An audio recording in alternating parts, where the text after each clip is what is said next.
Hey, welcome back, everybody. Welcome to the next episode of Lightbringer.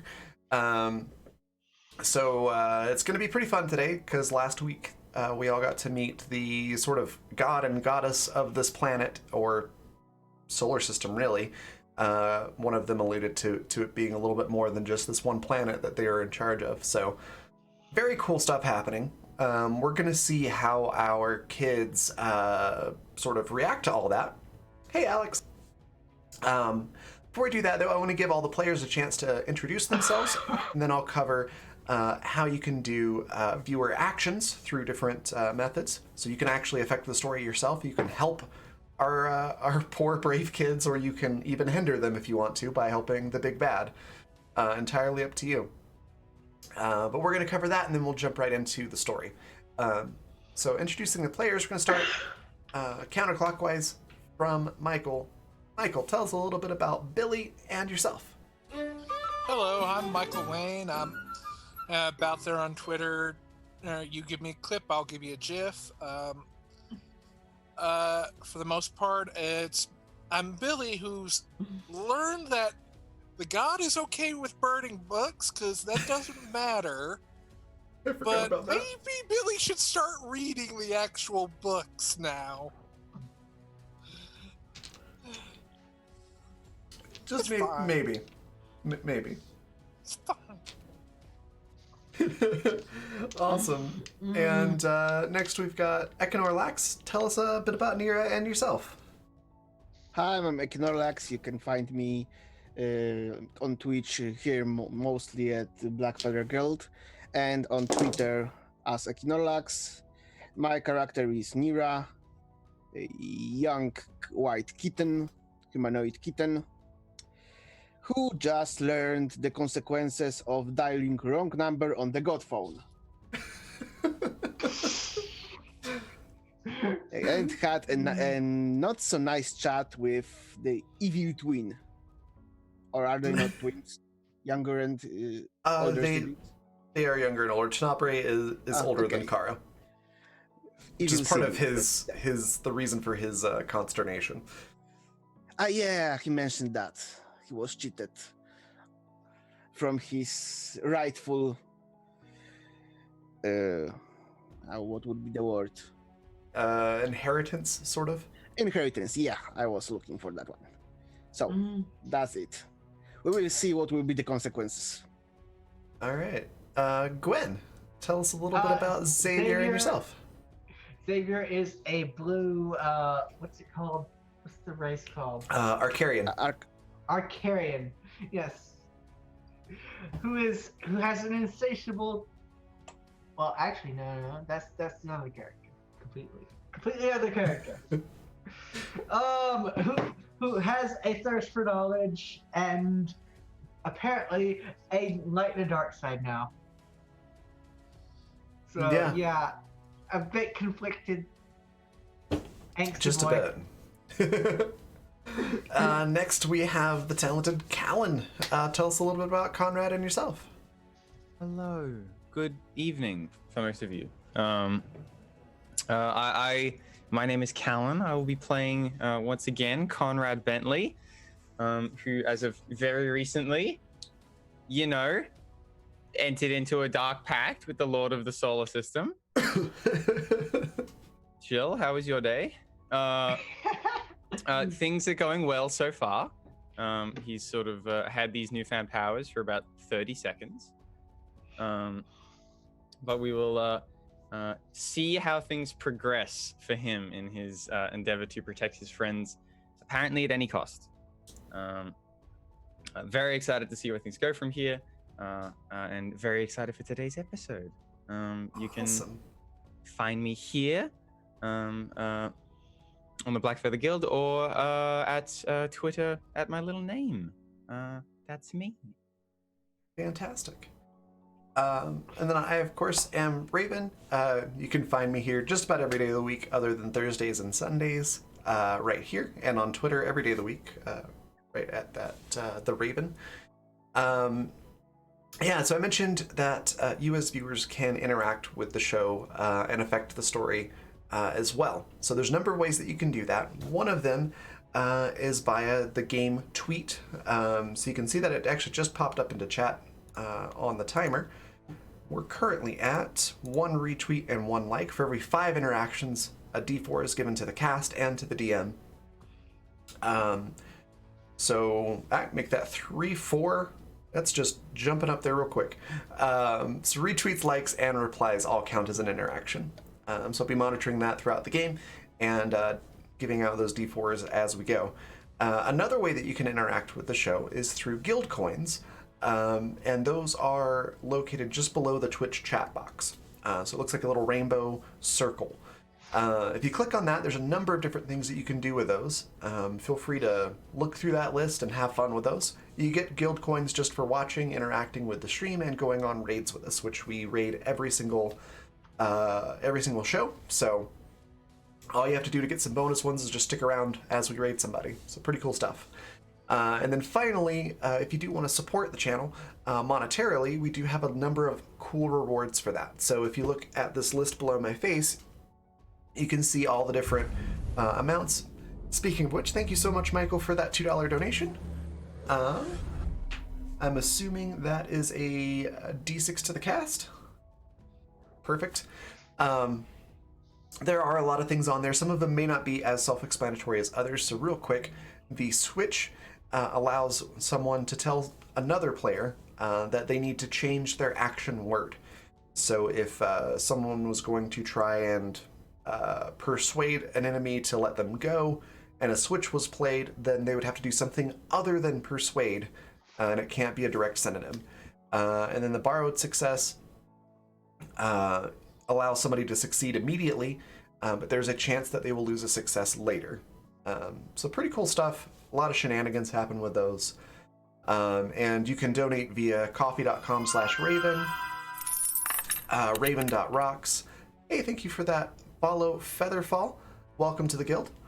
And then also subscriptions, bits, and even through Patreon. We have a number of subscriptions that will give you credit towards all of this stuff as well. Thank you, Gwen, for that $8 donation. Hard success. So I'm bound determined to go and use it. Thank you for the follow, Two Socks. Welcome to the guild. I'm going to take a quick second here to make sure I got all of those different things that are happening. So bear with me just a moment.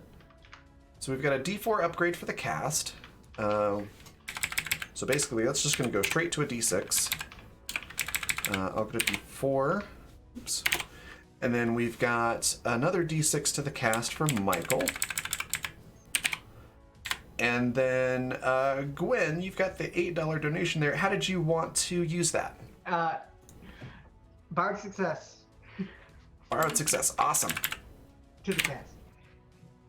I assumed. I don't get those. I just get switches, D6s, and D4s. Okay. I think that about covers all of that. So let's jump into the game. We started off last week. Oh, sorry. What was that? Oh, no. I didn't mean to cut you off there. Never mind. All right. So last week we ended after everyone kind of saw Kara, who's the goddess of light for this area, who's currently being held captive by her brother Tenebrae, who's the god of darkness.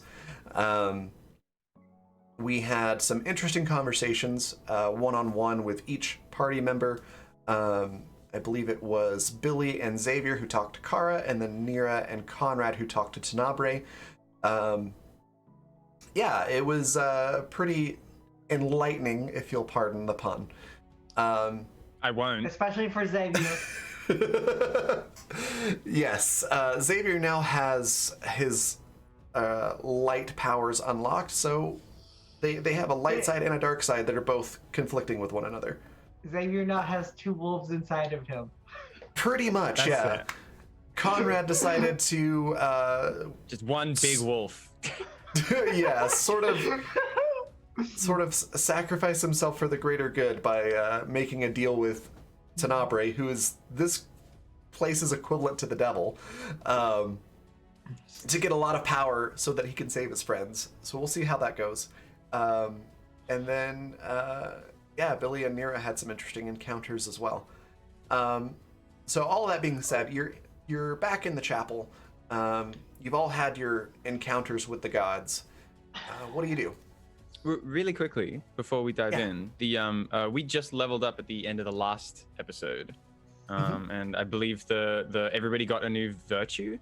Is that something that we wanted to like mention now? Oh, yeah, that's a good idea. What did everybody choose? Actually a very good idea. I went with magic engineer. Nice. That's like a +5 to magic engineering. Yeah. That seems it's a good fairly appropriate. The light and all. Especially for Xavier. I think the mine might be the only one that was mentioned on stream, but I've swapped the order of it. So instead of getting a virtue now and losing a floor later, I'm doing it the other way around. So Conrad has lost his floor of truth teller. So he is now capable of telling lies, though the party does not yet know that. Yeah. Econorlax, which virtue did you take?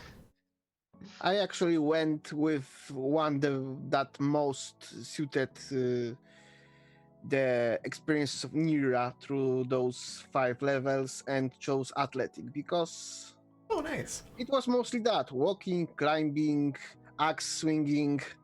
Some Cirque du Soleil stuff on top of an elevator. Yeah. That too.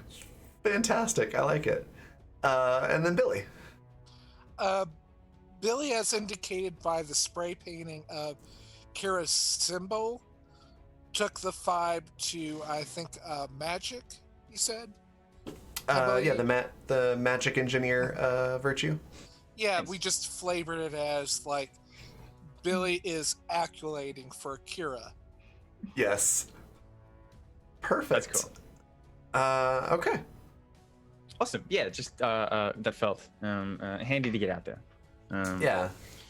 But we I think the last thing we had done was spray paint sort of like Kara's symbol up on the wall, and everybody kind of catching their breath after the orb had gone dark. Yeah. So it's pretty quiet in the room. Nothing seems to be happening. There's just this silence, which seems to sort of accentuate the experience that you just had. What do you say to each other now that you're all back in this room? I feel like we have a choice here. Right. We could explore more of this level. Maybe there might be more clues. Or we keep going upward. Yes, I suppose that's sort of the one too. We have a map that sort of bafflingly appeared to us a few short moments ago. Yes. I believe Nira has possession of it. Yeah. Thank So you, I fish think- god. Yeah, I Yes, think whichever it's one you are. an opportunity we should not refuse, neither waste. Yes. I suppose do we have any indication, looking at sort of how the map is spread out and how long it took for us to get from, A to the chapel? Do we think that this would be exploring this level, the map that we have? Would it take days or hours or? Probably hours. It's not Because it's not entire level, I think. it's not terribly large. What's the question? So, Billy would have the book still, the holy text. The Bibles? Yes. Yeah. Yes. Billy had given both Conrad and Xavier already one copy. Oh yeah, And yeah. So Xavier Nira wasn't interested. Xavier would definitely be taking out his notepad and studying. Okay. Roll education to study and see if you glean any new information. That's a 5, but I'm gonna re-roll that because I haven't learned it. Yeah. I do. It's a really that's an handy 18. virtue. 19 plus 9 is 27. 7. Okay. Total. Yeah, you study through it, and just in the short amount of time that you have to sort of read through while everybody's sort of regrouping, you are able to quickly note that there's a lot of things that are incorrect in this book now that you've talked to Kara. And you can definitely see the influence of time and things being told and retold from one person to the next and it becoming a little bit skewed. But you do know that one of the main sort of shrines or temples to Kara is in the old Echo City overhead, and that it was a long time ago, even a long time ago from the perspective of the Sentinels right at the point of the fall. It was considered a source of great power. And so as far as places to start looking to try to figure out how to rescue Kara, that might not be a bad spot. And that's so you sort directly above us?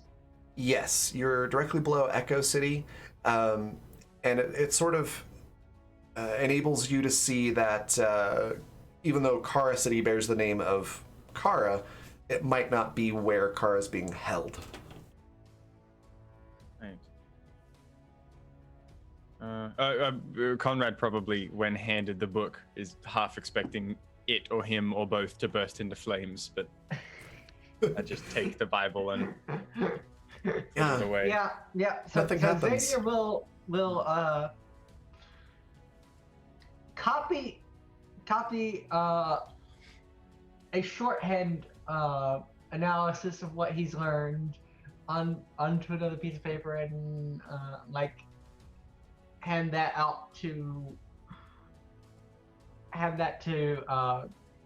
Conrad and whoever wants to read it. The spark notes of a holy text. Thank you. Yeah. Billy. Always. Yeah, Billy definitely takes hold to it and reads because Billy knows is not going to be able to fully understand the full text, so needs the DL. And does Nero want a copy as well of Spark? Nero actually, I would say, this entire interaction had her standing up on her nape of her neck. So that's metaphorically, of course, speaking. But she will literally groom herself just to get her balance again. Okay.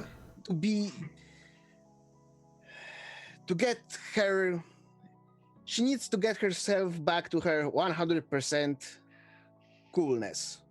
Yeah. So, Gotcha. fate of the world, not forgetting about it, but she needs to do some self-care. Yeah. A quick snack break. Well, Yeah, self-care is best care.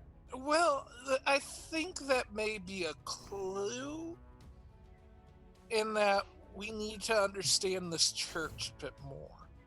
Because the orb thingy, we decided we're not going to break it, but I feel like it's a clue to what is chaining her.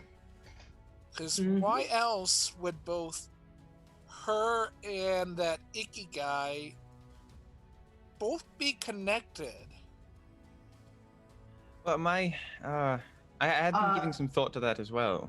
Maybe the orb taps into a power source that we can't see? True, but again, there's a connection, there's a clue, I think. Because why would they both be connected unless he's doing something to her? There is a term my mother used to always use, and it sort of vexed me. But I start to see its value now. It's called Occam's razor. I don't know who Occam was, but the principle of the matter is that if there is a simple answer, it may be just that. We are in a chapel, and this device looks to have been part of this building's construct. It wasn't added in after the fact. Is that right? It looks like it's up sort of at a place of worship, right, GM? Yeah, it's basically like a globe. So I mean, you could like pick it up and take it with you, so to speak. But it is set on an altar, so does seem to be. If you were to look at this sort of like an anthropologist, it would be culturally significant. Right. And clearly had something to do with the symbolism of the religion. So I would assume that in the times before, I suppose, the fall, whatever we would call it, both of these deities were worshipped in equal measure. Perhaps there's some sort of balance. And from Nira, I'm sure you can attest to this, that Tenebrae fellow does not seem like the kind of person that would take kindly to having to share the spotlight. I would assume that he took umbrage with the concept that anyone else would be worshipped alongside him, and he sought to claim it all for his own. It might be why that fish god don't like him. I'm not making any judgments upon the fish god just yet. I know, but like, seems to be helpful. Pointed out that the shadowy guy's a meanie, so I think the fish god might be the neutral to one being good and evil. Like, you got to have a neutral party to both balance out. We did believe that the fish god was something else. To address initial question about worshippers, the Tenebrae guy clearly mentioned leaving some of the people alive. It didn't sound like he cared about the worshippers at all. Yes, well, perhaps he was. But the problem I have with this is seeing one as good and one as evil. I don't think it's that simple. He was very evil. Well, I can admit that. He seemed like a piece of work, certainly, but yes, I think it would be foolish to assume that a world made entirely of light would be pleasant either, just as much as this world, which is almost entirely dark, is fraught with peril. Exactly. It may be the case that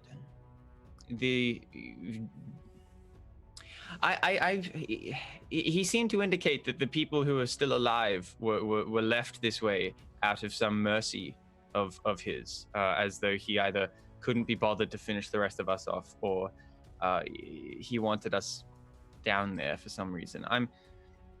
What if it's something simpler, like you said with Arkham? Yeah. What if that we're a power source to them all? I would suggest even simpler solution. He likes to play with his foot. Exactly. Yes. I believe that our home is there, has not been overlooked. We are alive there for a reason. Either he cannot extinguish the light down there, or he is choosing not to for some reason. I would assume it is something beyond just apathy or laziness. I know, but I'd argue it was either the fish god or Kara or both. does anyone else find it weird that Kira, the fish god... Are they the same? No, that we've had Xavier- clues about them beforehand. Xavier not thought Teobli. it's something like a cousin. Yeah. There's like- a third party, yes. Almost as if, like, he's kind of been forgotten or not really remembered for a purpose. The Do you guys... He being Tenebrae? Yeah, because what Billy is stating is that we didn't really have a clue of Tiamra until today, but other things we have. Would certainly certainly be perhaps a cause for the jealousy that he seems to be expressing. Mhm. Yes, he did make mention of he seemed frustrated that we had not heard of him. He has sort of renamed this planet. We're gonna circle back around to that word. He'd And- renamed this world Tenebrae, sort of claiming it from his sister. But obviously that news had not reached us down below. One of his sort of commands was that when we return, tail between our legs, metaphorically for most of us, well, Yeah, half of this- us, I suppose. I don't think we should yet. Oh no, I- certainly not. But he wanted us to go back home and sort of spread the, I suppose, spread the bad word. That the planet had gained a new name and a new ruler. So I think he is invested somewhat. And the fact that he wanted that, but it is not yet done, leads me to believe that there is something barring him from reaching us that far down below. That's a good point. And Billy kind of like walks a little away from everyone, like kind of like swivels the sword that's now a hook sword into the ground and like closes their eyes and thinks, trying to just absorb everything in at the moment. He's so devout. And Xavier's like, I don't know if this Tenebrae fella is actually evil. He may even think he's evil, but a lot of times, that people that are ignored, people that are just not, that are hurting inside, think they're evil when they're not, and they just need to address that. You haven't met him, but I assure you, if he isn't evil, he just only thinks he's evil. He's very strongly convinced of this fact. Yeah, he's very good at convincing himself he's evil, if that's the case. Lots of people are, in general. Nira, if you glance down next to you, Oh, you dear. find a necklace in your size. It's a silver chain with a labradorite carved fish for a pendant. Is labradorite a material of some kind? I believe it's a gemstone. Real quick, I will grab a picture of it. Yep. It's a gemstone. Upon first reading, I thought it was a dog-carved fish. Ooh, labradorite. It's a type of opal. Mm. Do you Ooh, mind? shiny. It's very pretty. Very, very. Billy? Thank you, Radiant Fish Giver. I would like to make an empathy roll, because you said that's what needs to be done for religion, correct? Yes, we're gonna use that particular skill for religious stuff. That's a good rock.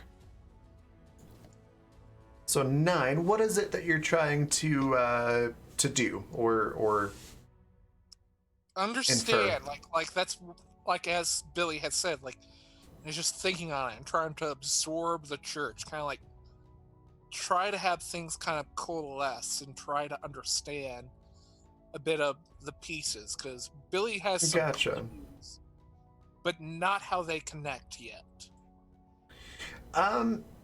Yeah, you're still processing. It's still a little bit too soon of everything being revealed to you to process it all and come up with a solution. With the 9 roll. Nira, I almost want to ask about the necklace, but I can see some more sort of fish iconography, so I think I'm going to just abstain from any more curiosity into the matter. It is quite pretty. I'm putting it on. Well, I think the Radiant Fish Giver wants to remind us we are not alone in our quest, and I think they're on the Kara's side here. Yes, one way or the other, they are sending us constant reminders of their presence, for good or ill. So we'll work out where they fit into all of this before the end, I'm sure. Have we made a choice? Billy says, getting up.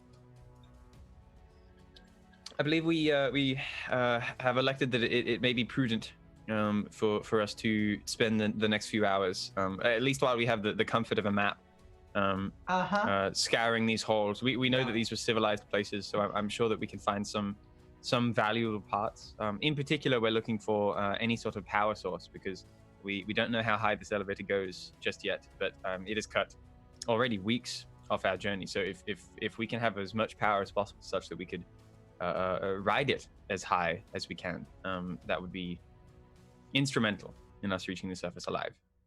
Okay. Indeed. I think that gives me an idea here. And Billy, like, using the hook of the hook sword, like, I'm guessing, like, the floor is very, like, dusty and such. Like, it would have a lot of dust on the floor. Like, and this would probably be a magical engineering roll, but, like, puts Kira's symbol on the ground through the dust, hoping, and then presses the sword forward in hope of kind of like just direction. Okay, so you're trying to get like Nice. a divine inspiration of which direction to go. Like guidance. Okay, yeah. Roll magic. Nice. That was a very good roll. Yeah, so you put Kara's symbol on the ground, and you sort of use your sword as a needle on a compass, and it moves and spins a little bit. But I mean, it really only just points out of the chapel. Doesn't really give you a direction other than that. However, if you look at the map along with it, the next room down the hallway is sort of like a barracks type room. On the map, it looks like there's beds and foot lockers and things like that, probably for the mining crew that used to work here. Very good job, Billy. Wow.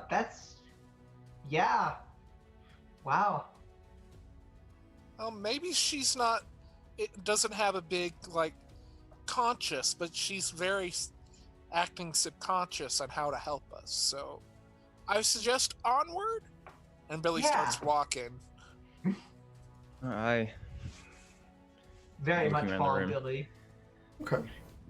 Seems like we've done a lot in this chapel. Indeed. A great deal. Follow. So do you all move on to the next room?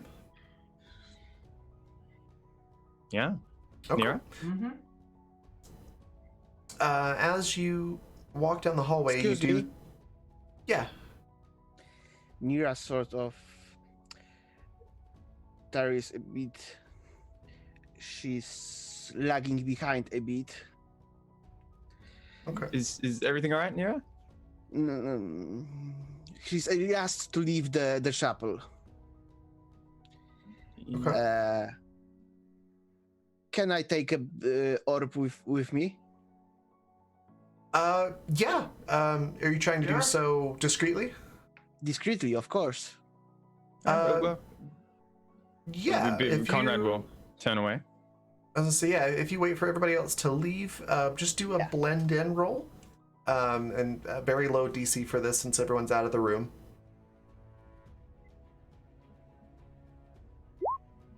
$17. Yeah, that's enough. You're able to sort of stuff it into your bag. It might be a little bit hard to hide it, since, I mean, with Nira being so small, this globe is like half the size that she is. I thought it was smaller. Anyway, I will be found out. That's the any possible.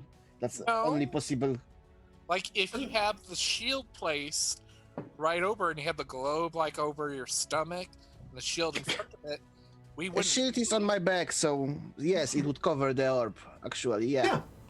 Yeah, just stick it in like a bag, and so all that everyone else would see, if they even notice at all, is that your bag is just fuller. You coming, Um, Nira? Yeah, I'm coming. All right. Chop Okay. chop.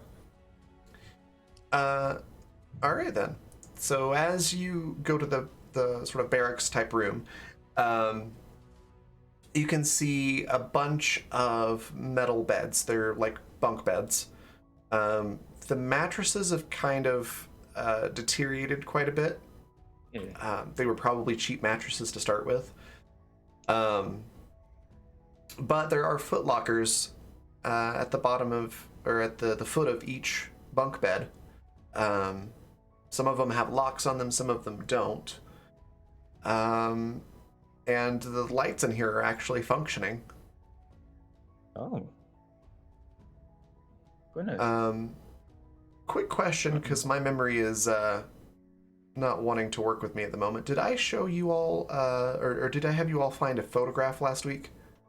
I don't believe so. No, You're mostly- I don't remind any photographs mentioned. Yeah, we were Okay. mostly focused on the elevator for most of the episode, and then the chapel. The map and the chapel.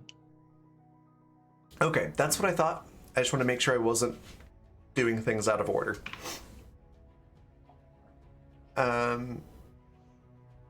So yeah, what do you do in this room? It seems that no expenses were spared on the sort of fixtures, just the comfort of the workers. I can't imagine this place was. Actually, no. Sorry, never mind. We lived underground in ruins. This place looks pretty nice. Yeah. Wow, this is what a ritzy gig this was. Yes, Yeah. manage your expectations. What a palace! Not terrible. They had Billy- mattresses. One each. Can you believe this? I like it. I love it. Unreal. Goodness me. Yeah. Nira, your particular skill set may come in handy here. Some of these people have accidentally put locks upon their belongings. Oh, yes, I would be very happy to help. Yeah, and if you can't unlock it, I can break it. Well, yes, that's Plan B. Yeah. Yeah. You're, B for you're Billy. called Plan B, Billy. I got a B. Oh goodness. All right. So Nira, there are 6 lockers in total, and 4 of them have locks on them. If there's anything we can do to help, One I'm roll not sure or there 4 is. rolls? Let's do it one at a time. Okay. So go ahead and roll. I believe we were doing nimbleness for lock picking.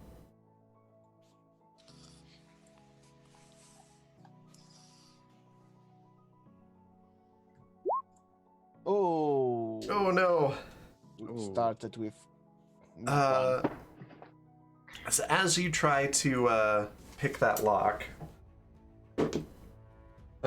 yeah. I just wanted to see how bad the bad is. Yeah. One of your lock picking tools sort of breaks off in the lock. So the lock is pretty much impossible to pick at this point. Good news is you have extras of that particular tool, so you can still pick more locks, but that one is impossible to pick open. Billy, this lock is broken. Yeah, it's. I think it was. I think it was. Its mechanism inside were rusted and it just won't turn, and I Well, broke my lockpick. Is Yeah. there? But I don't think the sword was leaning towards that locker. I think there's a reason why. Almost as if like we're not supposed to go in that locker first. Maybe we're supposed to check out something else first. Are you Billy- using it as some sort of wayfinder? Yeah, that's exactly what Billy is. It's just kind of like following it in this room where the sword is starting to lead him. But dear. you will open this locker, I hope. Yeah, Well- after we figure out where Oh, it's okay, the okay. hook's leading I was us. starting to worry. Yeah, Well- order well- of operations. You find where the pointy thing on the compass is going, and then you do everything else. not a compass. Oh, the main While- mission first, and then the side missions. Yes. Okay. While I've Billy heard is of this going before. deeper into the room, Okay. So next one. if the lock itself is broken, like the mechanism inside is giving Nira some difficulty, can like mechanical engineering help? Would Conrad be able to like give it a crack? I don't know how that would Not work. really. Crowbar? Okay, that's all good. Yeah, it'd be all internal, so probably. Yeah, it's pretty much you're gonna have to force it open or like bolt cutter on it or something like that to get it open. The Right. mechanisms Conrad, are completely shot. Sits back and watch the masters at work. All right. You could look in one of the unlocked lockers if you wanted to. Oh, I'll do that. I'll pick this lock. I will look in one of the unlocked lockers as well. Well done, Xavier. Look at us go. All right. Yes. We'll start with Conrad then. We'll go Conrad, Xavier, and then pop back over to Nira for the next lock. So, Conrad. Oh, what's up, Michael? Like which direction is Billy pointing? Like, can we figure that out before we go to Nira? It's kind of up to you. The sword's not actually guiding Billy. Billy believes it's guidance, so Yeah. what's so- the thing that Billy goes towards? Let's say that it's slightly unbalanced now because it was bent in order to leverage up the elevator, and so the balance Oh, pretty. kind of pulls to the left a little bit. So you're sort of being quote unquote guided towards the left of the room. Billy goes towards whatever's towards the left of the room, hoping whatever box or anything supposed to Ooh. find is there. Very nice. That's really pretty. So yeah, Conrad, you now have a folding pocket knife in your left Your pocket. Ah! Ah! All right, I look down at the Conrad, box are and you okay? I either slipped into an incredibly brief fugue state, and found this in the locker, or Nira, your patron, is starting to branch out. Oh dear, this is incredibly sharp. All praise be to the radiant. Fish Yes, all praise. I don't know Do you where not to. want it? Well, it's delightful, but it's I'll take it. I've cut myself on butter knives before. Trust in Radiant Fish Giver. Keep it. Yeah, I'll take it. That was not what I meant. Yeah, I'll hang on to it for the moment, but I don't imagine I'll be able to. We'll find out. Maybe I'll surprise myself. Well, Nira, I think, is best on this, and maybe it might not make sense now, but maybe you need it later on, and it'll be important. Right. Yeah. You don't set up if you set up a Damascus steel knife in Act 1, you have to pay it off in Act 3, right? Yeah. Sort of like the in the Chekhov's miniseries we gun. had. Yeah, I was gonna say in the miniseries we had for the descent of this particular world, we had a pair of binoculars that showed up and they were engraved with the name Chekhov. Yeah. So oddly enough, Very they good. came in handy later. Yeah, you want to hope so. Yeah. Anywho's, in the locker you actually do find another power cell. Looks like it still has some charge left into it. Not a full charge because it's an ancient power cell, but should be enough to probably operate the elevator for a little bit. Delightful. I put it Yeah. away. Xavier, how did you fare? How did Xavier? So roll something? no, there's really no need to roll. It's an open locker. So when you peek inside, you do find a miner's helmet. So it's got a light on it. And by that I don't mean like an old timey miner's helmet, but like Star Trek futuristic type helmet. So you put it on and it's like a hard hat, and it's got these like super futuristic LEDs that are really bright on the front that sort of beam I've got out. upgraded light. And and it's charged. Much better than So the previous one. I still have my previous one. You want? How you want sci-fi? Want my old one? Is it spare? It's like it's a flashlight taped to a helmet. Certainly. Well, as in, it's not in use otherwise. I'll No, it's not. gladly take it. The rest of you might be able to conjure light, perhaps a little easier than I. So a helmet would come in handy. Yes, thank you, Xavier. The two of you, our musketeers, how are you faring? So I'll go for the locker Billy wanted. Billy pointed with a sword, I guess. On the left All right. side. Go ahead and roll to pick that lock. As a reminder, you do have 3d6, 2 switches, and a borrowed success available to you. So nimbleness again. Yes. And to be fair, I erased the lockpick +2 from my inventory because that's the one I was using. Okay. So 2 less 21. 21, nice. Yeah, so you're able to pick that lock without too much difficulty. And as you open that locker, there's actually some cool stuff in there. There is another. I leave it to Billy because Okay. he wanted that opened. Thank you.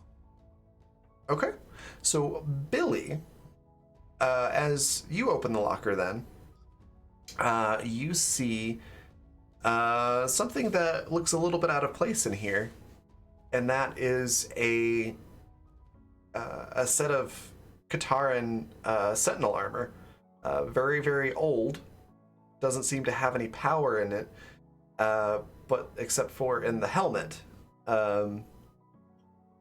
And on top of sort of folded up armor is a photograph.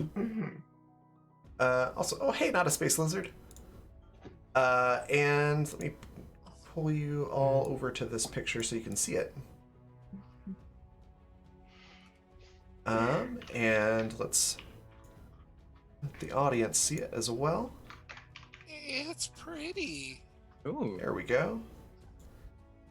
So you can see. I don't know what this bluey this? thing is. Do you know what this bluey thing is in here? And Billy shows the picture to all of them. Oh. I've never seen the bluey thing before. Well, it looks certainly well lit. It's always hard to tell exactly the nature of lighting in Wait, have we seen like photographs exist in our worlds? They're just very rare. Yeah. Yeah, photographs exist. I've seen the sky before. It's kind of rare that you have a picture of the outside. I've seen illustrations, but they always seem so sort of fanciful. This is, but this isn't just like a cavern. We've seen sort of bioluminescence before. This is a photograph, but it's on the surface. There so much green.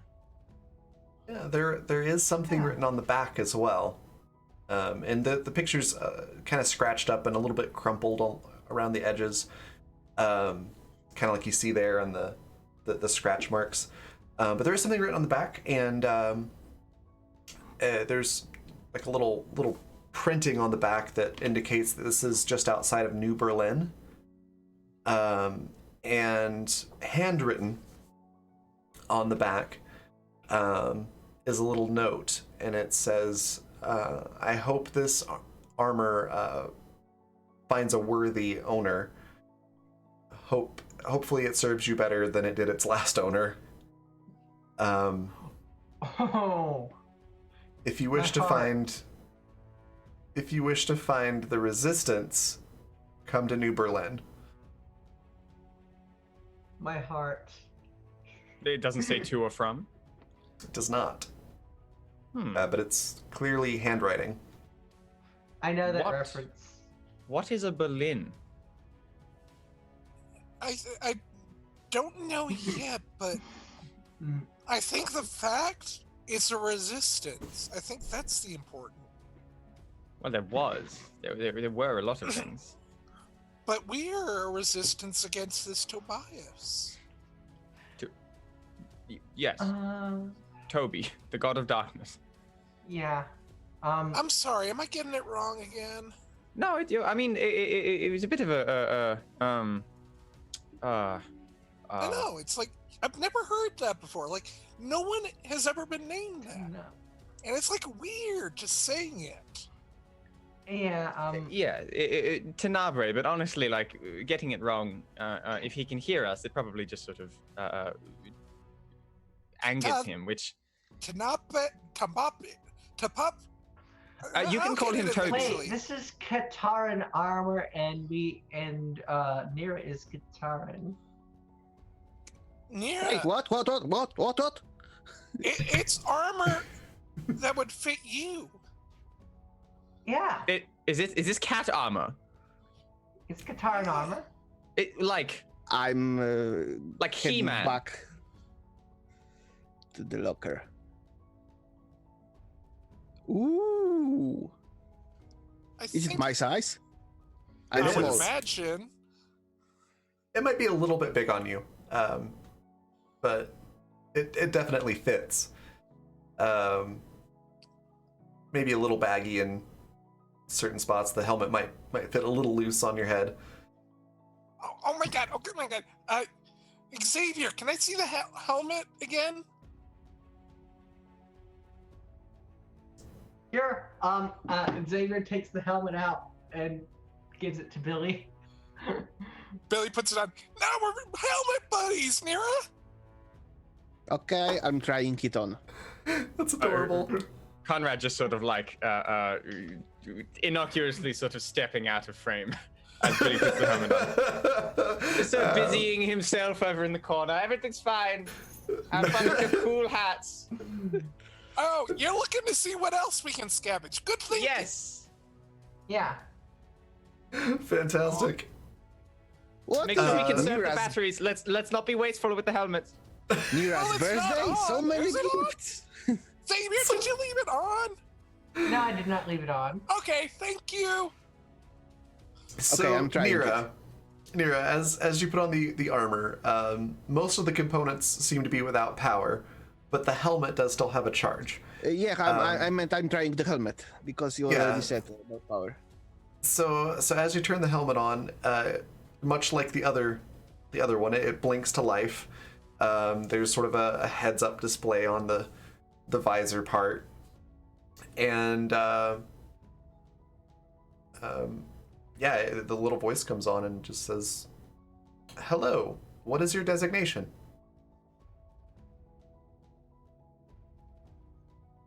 Quiet. Say friend. Please speak up. Say friend. What is my designation? Nira. Ah, you mean my name, Nira? Yeah. You could use a cool code name, maybe. Well, Nira is cool. Oh, it's incredibly cool. Nira- Agent Nira? is very cool. No, I'm Nira. Welcome, Nira. It just stops talking. It's just sort of there.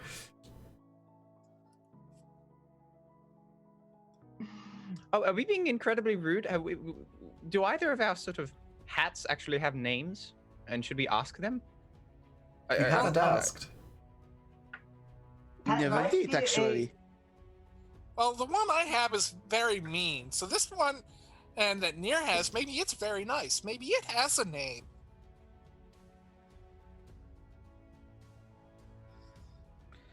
Ask yours first. You have yours longer. Oh, do I have to? You're so mean. We'll say sorry and we'll be all right. It can't hurt for us to be on good terms with them at the very least.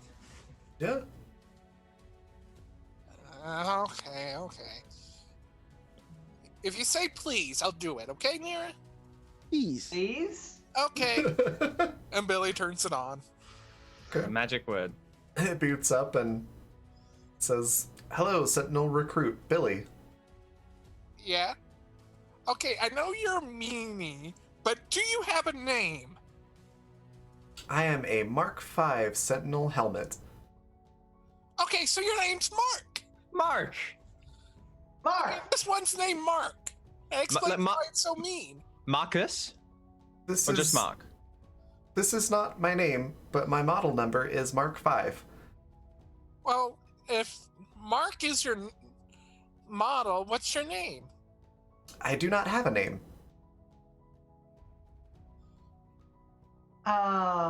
Yeah, well, if you don't have a name, what do you prefer to be called? The Mark V Sentinel helmet. Hmm. Okay, Mark, I'll call you Mark. This is an acceptable. What's the word I'm looking Compromise. Designation? for? Yeah, this is an acceptable slang. So Ooh, I haven't heard that word. What's the slang? Oh, it's Slang. like oh no, the helmet probably can do it better than I. slang just jumps Yeah. in. Slang is a term or word that is used as a shortened version of another word or in place of another word. Oh, it's simplified. Correct. And what is your name, Cat Helmet? Hello, Nira. I am a Mark II Sentinel helmet connected to the Mark III Sentinel Central Computer System. Oh my god. You found Mark! Well, I suppose going by the naming convention of Billy's parents, that would make this other Mark. Yeah. Well, the thing is like, Papa just kind of like likes it as kind of like me calling, but doesn't like it so much when anybody else does. So Yes, I normally But go a you little are safer right. than that. This helmet is nicer. Your helmet said his name is Mark, but then he said his name isn't Mark, and mine just said his name is Mark too. oh, Well, I okay. suppose we should about- also. Oh, How about that? Yours is Twain, because it's two, and it's Ah, you mean number Wayne. two? Ah, Yeah. I thought he said the helmet said his name is Mark too, and I Oh, understood. okay. I'm sorry. So Mark II and Mark I. How about because Mark Twain feels like it would work. Billy, your helmet blinks on again, and you hear, "I am not a Mark I helmet. I am a Mark V, far superior to the Mark I model." Yeah. Just because it's not Helmets. as much like you. Can you don't talk- gotta be mean to Twain. far superior. Can you talk together with each other? Synchronizing. Billy puts Nira- his yours head says next that. to Nira.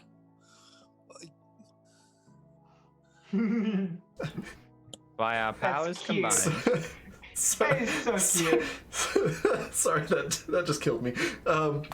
Just the Dragon Ball fusion dance. Yeah. So Nira, yours says synchronizing connected to a Mark V Sentinel helmet. And Billy, yours says, "I see that you're trying to help us synchronize. Please desist this action, as it looks very foolish." Hey, you don't gotta be mean just because we're trying to help Twain out. Does seem to have to be mean. It does very much. Come on, see. you said you're better, so you better be helping.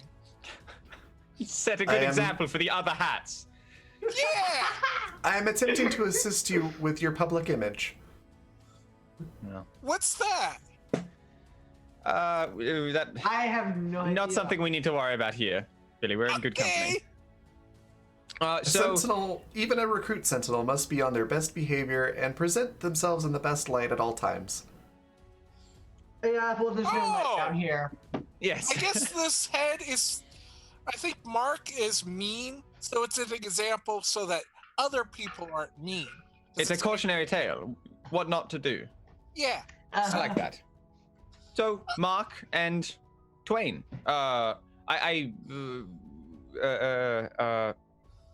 we have sort of named them with typically sort of masculine identifiers, but do they have sort of pronouns?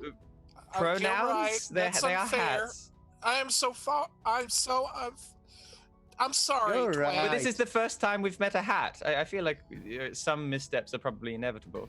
So Billy, yours chimes up first and goes, no offense is inferred. I have no gender, seeing as I am a computer system. Okay. So they them or are meanie, but they're trying their best. They, them would be appreciated. they them, yes. It would be dehumanizing. You're not a human, but we have already latched onto you so quickly that it would feel odd otherwise. Nira, So- yours chimes up and goes, what is a gender? Wait, How long do you have? So, It's, well, first question. Did the other helmet tell you everything what he learned about us? That I'm a Sentinel recruit and my criminal record is clean, and That's just how Nira introduces herself now. Accessing files. What system did I say it had? It's like a two Mark helmet III. connected to the three Yeah. computer system. The Mark III computer system is inaccessible at this time. Please try turning it off and on again. Billy just does that. Unable to store files from the Mark V helmet. Billy just keeps turning off and on. wait. We'll have to so- catch them up to speed over sort of the course of our travels. So, Wait, Billy, can Billy you repeat- here's Can you repeat the last line? Unable to what? unable to connect to the Mark III computer system to store new information. Please turn off and on again. Oh, Billy, so you your can't- helmet is wait. going. Please stop. Bli- This. So you can't Okay, remember okay. things on your own? Sorry, say that one more time. Can't you remember things on your own? The Mark II helmet has a limited storage capacity for memory. Oh, Well, I suppose sort if of do. no. Well, it seems a good fit for you, maybe then, Nira. Let's just say that gender is very complicated, and if you have any particular pronouns that sort of strike your fancy at any point in time, feel free to let us know. We all introduce ourselves to the hat, and I hope that some of that can stick. But otherwise, welcome to the team, Twain. Twain, A pleasure to have you. I'm What delighted that we have more and more devices that we're sort of What growing is, attached to that we have to keep powered now. what does I am Twain pleased to meet say you all when- as well. when they see us? I'm Conrad hiding and behind myself. beds as I'm talking. So, can the bigger helmet help you remember things? I mean, Mark. If you're Well- referring to the helmet owned by Sentinel recruit Billy, yes, it can. However, I cannot store any new information without the central processing unit reattached. Oh wait, the rest Oh. of the suit? The rest of the suit. Yeah. I see. Well, that's perhaps we don't have the power to keep it running, but it's certainly worth carrying with us Well- in the event that we require some more sort of heavy-duty aid. Well, this How is the much- second power source. Why How don't we much does just it try weigh? it? Yeah, we could do a systems check. It probably best to not do our first efforts in the midst of battle. Nira, how do you feel about an Iron Man montage? Sorry. Yeah, okay, I guess. Very well. Stand up on the bed, I suppose, and we'll do our best to sort of rig you up. Yes, you've got it. That's it. I'll see if I can find some ACDC. And we'll make the rest work. That's how it goes, right? Close. Oh, no, it goes da da dee. So that's what Billy's doing. Okay. Oh my gosh. So Conrad, you're trying to hook all this stuff up with the. Are you using that power cell that you just found? Yeah, we'll use the partially drained one just in case it sort of takes it all at once, so we don't lose a full one. Okay. And try and sort of suit Nira up in this thing. I assume that it either comes apart or kind of folds open. Yeah, it's like it's a bit like I'm trying to think of how to describe this in the shortest number of words possible. Kind of like Mandalorian armor from Star Wars. So you've got like a flight suit type material underneath, and then the armor pieces go on over it. Right, sure. Incredibly cool. Yeah, it's pretty easy to get the armor on.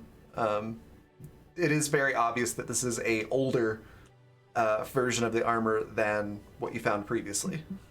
A little more chunky. A little more bulky, a little less, voice-activated bio-neural locking mechanism stuff. Right. Yeah. Good. Yeah, it's much simpler. Certainly. But you're able to get it on. And once Nira is all suited up, Billy goes to the one like Nira couldn't open and starts to break it to pay them back. Okay. Well, Conrad, roll a technical engineering to try to hook it up to the power source, and Billy, roll might to break the lock. Can I roll tech engineering instead? Because How good are you at it, Xavier? I have a +8. I have a 6. I will, knowing that I'll do as many of the sort of more mechanical hands-on bits, and then when it comes time to sort of fiddle with electronics, can I hand it over to Xavier? Couldn't Sure. it be just like the aid action so that Xavier can roll twice? Oh yeah. Xavier wouldn't be able to roll twice, but you can somebody can take point and somebody can assist to give them a bonus, basically. I'll help however I can. Yeah. Whatever that looks like. I'll take point. Oh wow, that's another 18. +8. Nice. So 26. Yeah, 26. Okay. Yeah. Excellent. You both get the power source hooked up, no problem. Billy with 13, you make a good sized dent in the lock, but you haven't quite broken it off yet. Oh, Billy, it just occurred to me that this is a mine and that there might be explosives in some of these. Oh, okay. So I need to jump on it. No, really, don't. I do not know how you came to that conclusion from. Billy runs out of the room and then Billy- just comes running back in. The whole time you're running, you just hear in your ears, "This is an inadvisable course of action. Please desist. Please desist. Please do not blow us all up." And then Billy comes in and just does like a high leap stomp, jump kick right into the lock. Now These reckless activities have been recorded and will be reported as soon as we reach a Sentinel headquarters. Can I actually Mark can is Conrad a fuddy-duddy.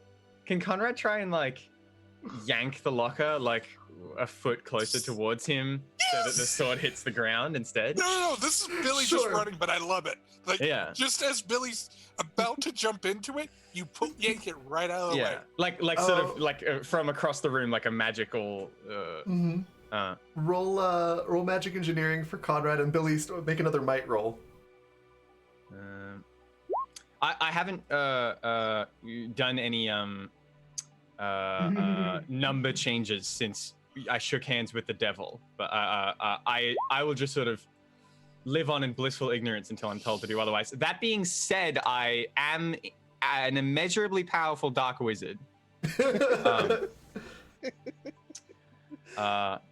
So I just sort of seeing that like Billy takes a running start out of the room, like and just sort of like almost on instinct, just sort of reach out and sort of a burst of purple smoke. Yoink! Like, tug it. Yeah, just like a few feet. It's you sort of have like it's like if you've ever played like the Metroid Prime games, that sort of light whip that Samus has. Yes. Yeah, something like that happens, but it's purple and sparky, and it sort of wraps around the footlocker and yanks it towards you, and then dissipates. And then Billy, you kind of slam the sword down where the locker was, and kind of stumble a little bit because you're hitting the ground a little later than you expected to, and it throws you off balance. I love how I didn't said with Billy's feet, and he still thought the sword. Yeah.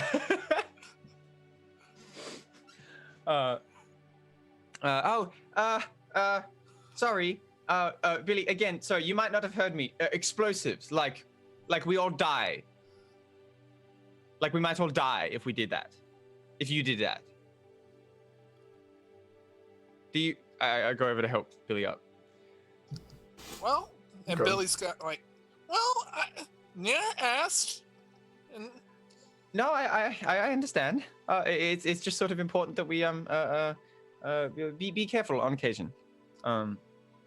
We saw all Okay. those cave-ins that were down below. We still don't know exactly what their source are, and it may have been some more sort of overeager people doing sort of spinning roundhouse kicks into explosives. oh, you're right. That would. Yes. Yeah. I- You're that I've- awesome. You're just gonna bring in a cave in. Yes, we've seen the power that you can sort of summon with your strikes, and Yeah. I'm a little too awesome with my own strength. I need to go at That's- this differently. exactly Billy. right. With great power, all the rest. Billy, Yeah. I know you are good at scavenging, and your fathers have taught you a lot. But one thing about opening, using force, is that you have to apply force carefully too. Oh, you're right. I got so lost up in it and being asked to break, I was so focused on the breaking. All right.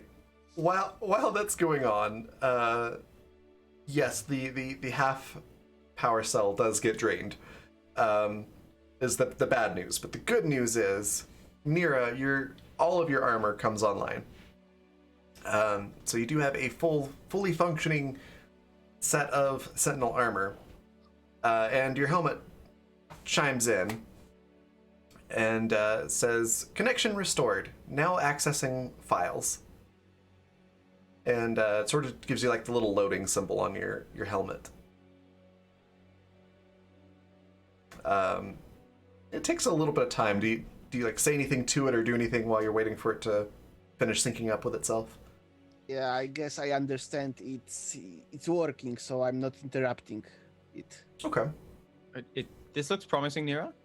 Yeah, it's like it's progressing with something, accessing Yeah. something. After Perhaps your criminal record. after a couple minutes, it In does. the helmet, my ears droop. Oh.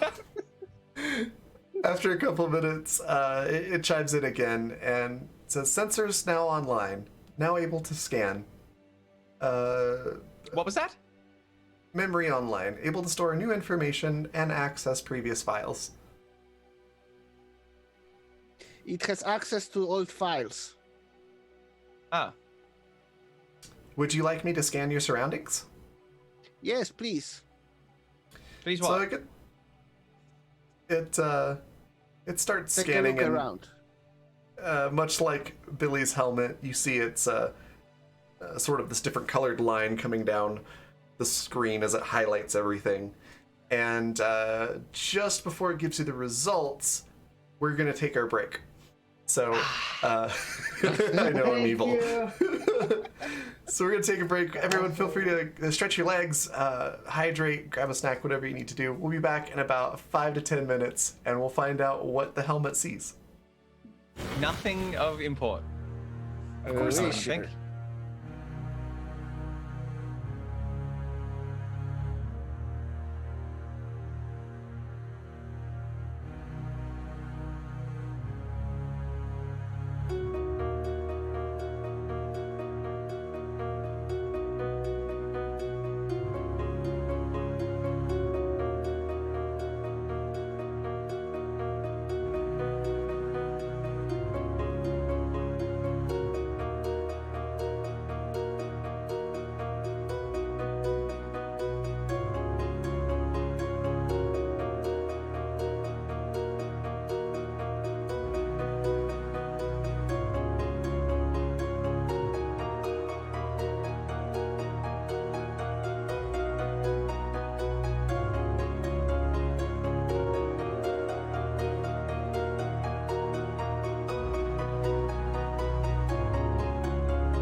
Okay, and we're back. Hope everybody had a good break. So, when we left off, Nira, your helmet was starting to scan. And it does scan everything in front of you. Does Conrad realize that it's doing a scan? I'm not sure if he pieced that together in time. Do a gut feeling roll. Ooh. So that's a no. We'll see if you can. That's a no. Oh. Now I rolled a 3. Yeah, it's not a net one. But thankfully. Us 3. Yeah, it took some work to get there, but made my way to a powerful one. No, he just looks sort of completely guileless. What's it doing now, Nira? As a finding Nira as a scan of the room.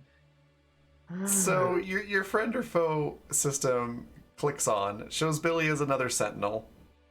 It shows Xavier now as a sort of uncertain, possible threat. So it's Xavier's highlighted in yellow. And then it gets to Conrad, and warning lights start blaring in your helmet. No. Danger. We've been this path before. He's not unknown element, he's Conrad element. Can you do the sync thing again with the other helmet? Gather data again? Because we've already sorted this once. Attempting to correct malfunction in friend or foe system. Syncing. And Billy, your helmet comes on. And goes. The other helmet is requesting another scan. Would you like to scan your surroundings? Yes, M5. There. Okay. Ooh, There's- is that? Do you like that better than Mark M5? I have no preference. Okay, not good enough. I'll work on it. So it starts scanning. Conrad, now you know what's going on. You can attempt to avoid this thing's scan if you would like. Is there any way that I can magically hold my breath? Yes. Like as in now that I know the scan is coming, if this helmet does a scan and sort of sees me as less scary than the other one, then maybe everything will be fine. But I know that if I leave the room or something, that's not going to be conclusive. Yeah. So it's sort of like suppress. Oh yeah. If you want to try to deceive the sensors, it's going to be a magic engineering roll. And you'll want to take a as dark well. point. Ooh. I absolutely want to as well. But Okay. with light instead of darkness. But I'll take a point. Do I know just for Callan's sake, is this a thing where the third dark point will be the end of all this, or is this the 10th? I got some room. You've got some room. Okay. So I have a question. Can Xavier channel the light to outshine the darkness? Inside. Yeah. You could try to boost your light level, so to speak. Also, for Ooh, Conrad. that's 12 plus 11, so 23. Okay, we'll get to Xavier in just a sec. Conrad,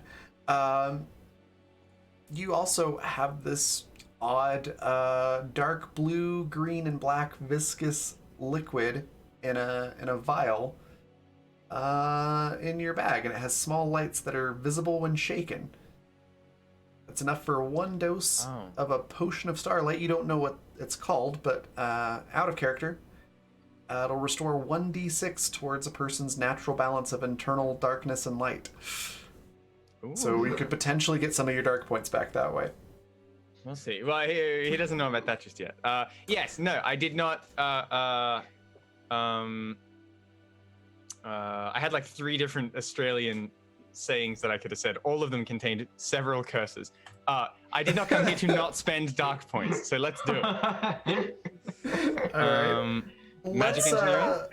let's say your dark point limit is your mental and spiritual scores combined, so 7 for you right now.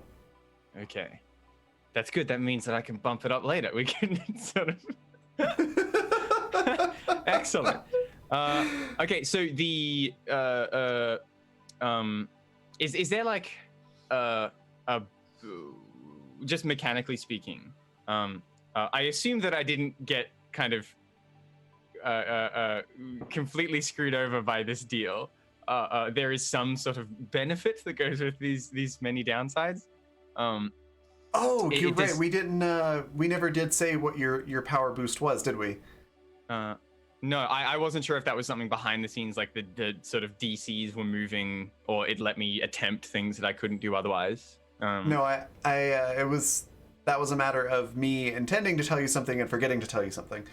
Of course. So yeah, I think since you do have to balance your dark side power points now, so to speak, it only stands to reason that you would get some power out of it. So I'd say would give you the magic engineer virtue for free, essentially. you all got it anyway, but I sold my soul. So effectively, in the grand scheme of things, I sold myself for the ability to lie, which essentially, yeah, which feels pretty good. Okay, so let's just say for now that's a +5. Yes, a +5. Plus, in the future you'll get a virtue, whereas everyone else will be looking at losing a flaw. So yeah, I do get an extra bit. Yeah. And the drama is so juicy. That's the real reward. Okay. Yeah. So you get extra virtue. So that puts me up to a 17. So 17. Would you like to use one of those D6? I level you a whole bunch. I'm just gonna sort of take one of those D6. Just gonna kind of reach in and sort of take one of those communal D6s for a very selfish kind of little deal. I mean, you could take a bard success. No, I'm not gonna take something that you paid for. Yes, big 2-0. Okay. Big 2-0. Perfect. That's exactly how much you needed. Yeah, it felt like that. Yeah. So, as it scans you, Conrad, it's sort of it shows you as red at first. And then the helmet Billy, it kind of glitches for a second, and then shows it as green. So Conrad shows up as green at that point. Mm-hmm. That's odd. Does Xavier also show up as green? Xavier with a 23, yes, you managed to make it show up as green. Yes. So Hey, thanks for hanging out with us, Mrs. G. Silver. Have a wonderful night. So we're sort of all clear with Mark. Yeah, Really? the helmets sync up, and now both of them are showing everyone as a friend in the room. Excellent. Glad we're on the same page. Thank you, Marktavius? Ooh, gotta watch out that. I know, I'm working on it. Like, You got Mark and then the V. Like, that's good. I see what you did there. yeah, I know. I tried. Okay, so I feel this is an acceptable name, but please work on it. I'm working. Hey, and you gave me a compliment. That's improvement from you too. Oh, look at all of us go. Character development. Wonderful. Yes. Oh, this No. gives me an idea while we have the helmets on.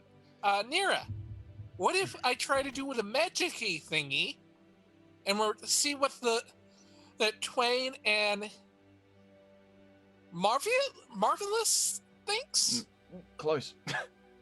And you were doing so well. Hey, I'll get it one of these days. I gotta keep on trying. Please do. I will. Thank you. so actually, what do you want to magic out? The lock thing, because, well, Conrad said, like, I shouldn't be too awesome and blow us all up. So we'll try the magic, but if we watch it while it's doing with the helmet thingies, maybe we might get a clue. I have a feeling your helmet sees everything a little better. Yeah, but they're synced up right now, so if we're both looking, they're both synced up, we'll both be good. I know that our definition of criminal has been fairly loose since us leaving sort of civilized society. I would take now to remind you all that you are effectively wearing these sort of uniforms of law enforcement. I'm not sure how much they will aid you in lockpicking. You're completely right. No, You're not completely right. aid. You're completely right. Observe. And protect. Yeah. I think that's the big two. We'll protect what's inside. They're not. No. People are not alive, so we Billy, need Conrad, to open it and protect it. Billy, Conrad is right. Conrad is right here. I don't know if Conrad is right, but I know. Just Despite me not being a thief, I know he is right. But you asked me to open it. Just as a note here, you do have these computers on your law enforcement sort of uniforms that probably would have a copy of all of the laws for like reference. we would read the actual laws. Yeah, we're sort of giving them to the two wrong people. Yeah, that's fair. Conrad also would. Just a note, take it however you would like. I have to actually ask the helmet an important question here. So how long will this one battery last you, helmet? At current power levels and energy consumption, your armor should need to be recharged in 1 month. Oh. And That's how will it be operable in any way when the power runs out? MV, would it the be helmet, the same for you? So 1 sec for yours there, Billy. So Nira yours says words. Oh, it says correct. The helmet will be operable on reserve power once the rest of the armor's energy is depleted. So essentially, it would return to the state it was in when you found it. Okay, but there are probably things in the armor I don't even know about, but will I be able to still wear it and actually move?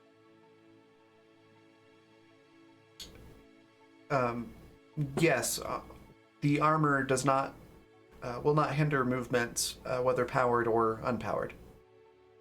Oh, okay. So it's So it's only not ship the reserve. shining More, things yeah. that work or not. Okay. Yeah, more armor and less of a sort of mech suit. Mm-hmm. Although from what we understood, we got the impression that the last one was maybe a little bit more involved than this one. Yeah. Yeah. Though we just have the disparate parts of it. Correct. Okay. So to conserve power, I guess turn off the sensors. Would you like me to operate in low power mode? Yeah. Yeah. Do not disturb. So it says processing, and then a few seconds later it says armor now operating in low power mode. Scans will only be activated when requested. Excellent. Yeah, I think you should conserve your power, Billy, too. Let's see what MV says first.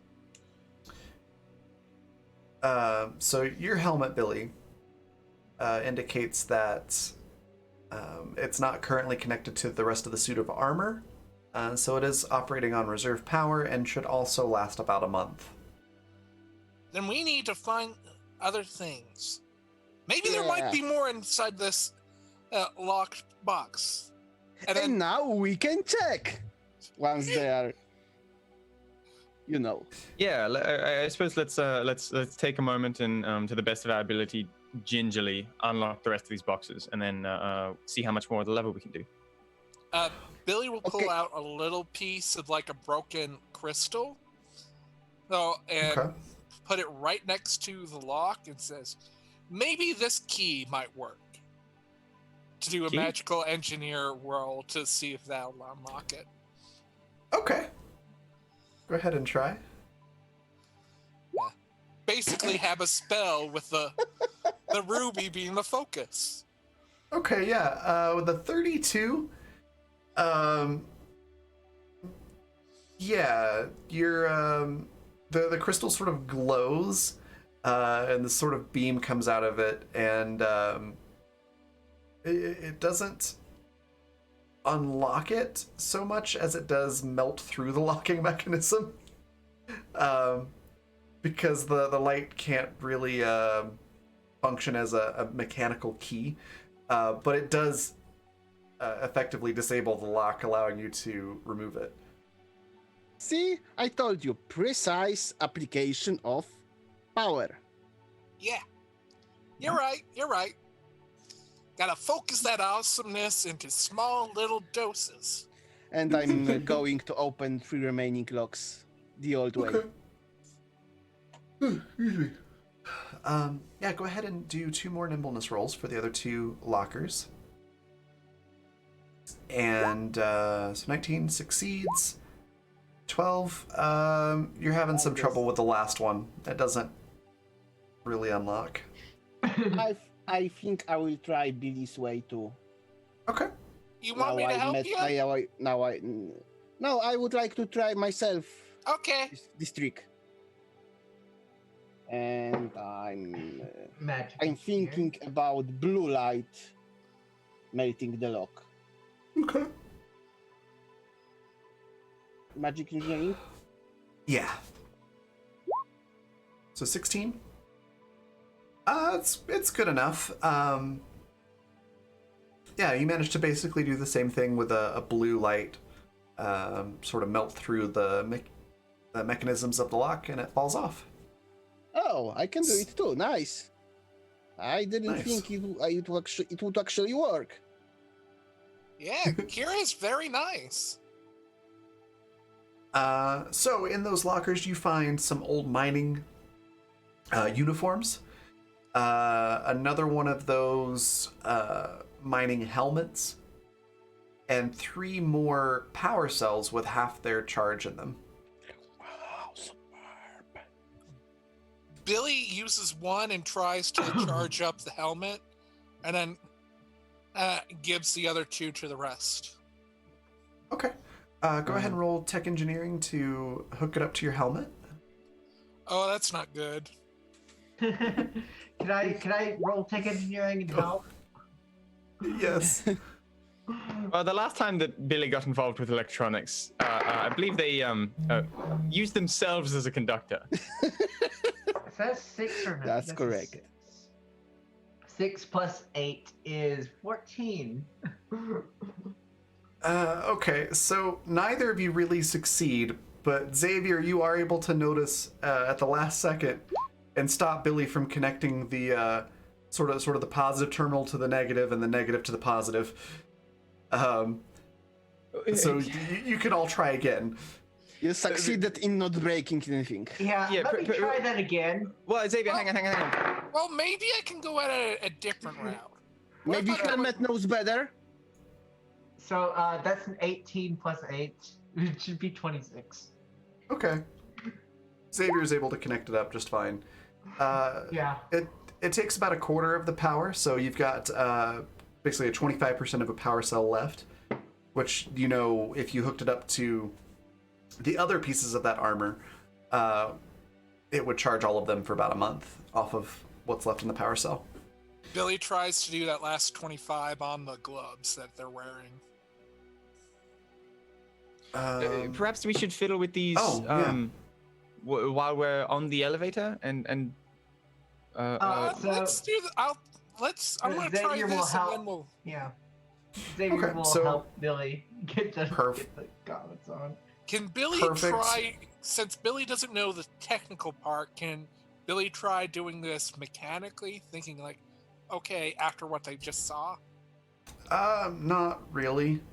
Well, I tried. But I will say that you've all connected all these things up enough now that you don't have to roll for the gauntlets. So Billy, yeah, if you're still wearing the gauntlets, then your helmet and gauntlets are fully charged. And they should last about a month. Okay, they got a month on these. Okay, since Excellent. you're fully charged, M5, can you power down to low power, or just whatever's just you talking? Sentinel recruit Billy, are you requesting that I go into conserve power mode, passive scans only? I think so. I think that means where you're low, but you still talk to me, right? Unfortunately. Now in low power mode. Scathing. Thank you. All right. Well, whew, we got there. Yep. We only nearly electrocuted ourselves and nearly blew this room to Kingdom Come, but we have. Is there one more case, Nira? No, I have a question to Raven. Yes. Is the suit white? Do I remember correctly? Your armor can be actually whatever color you'd like. Yeah, white, I guess. Okay. Does that mean that for Billy the helmet is pink and the gloves are pink? No, because I did have that armor come from a very specific character, and I believe their armor was also white. Fair. That's what I thought. It was white. Yeah. So for Nira, it's not necessarily from your character from Descent, but it's totally fine if you want it to be white. Yeah.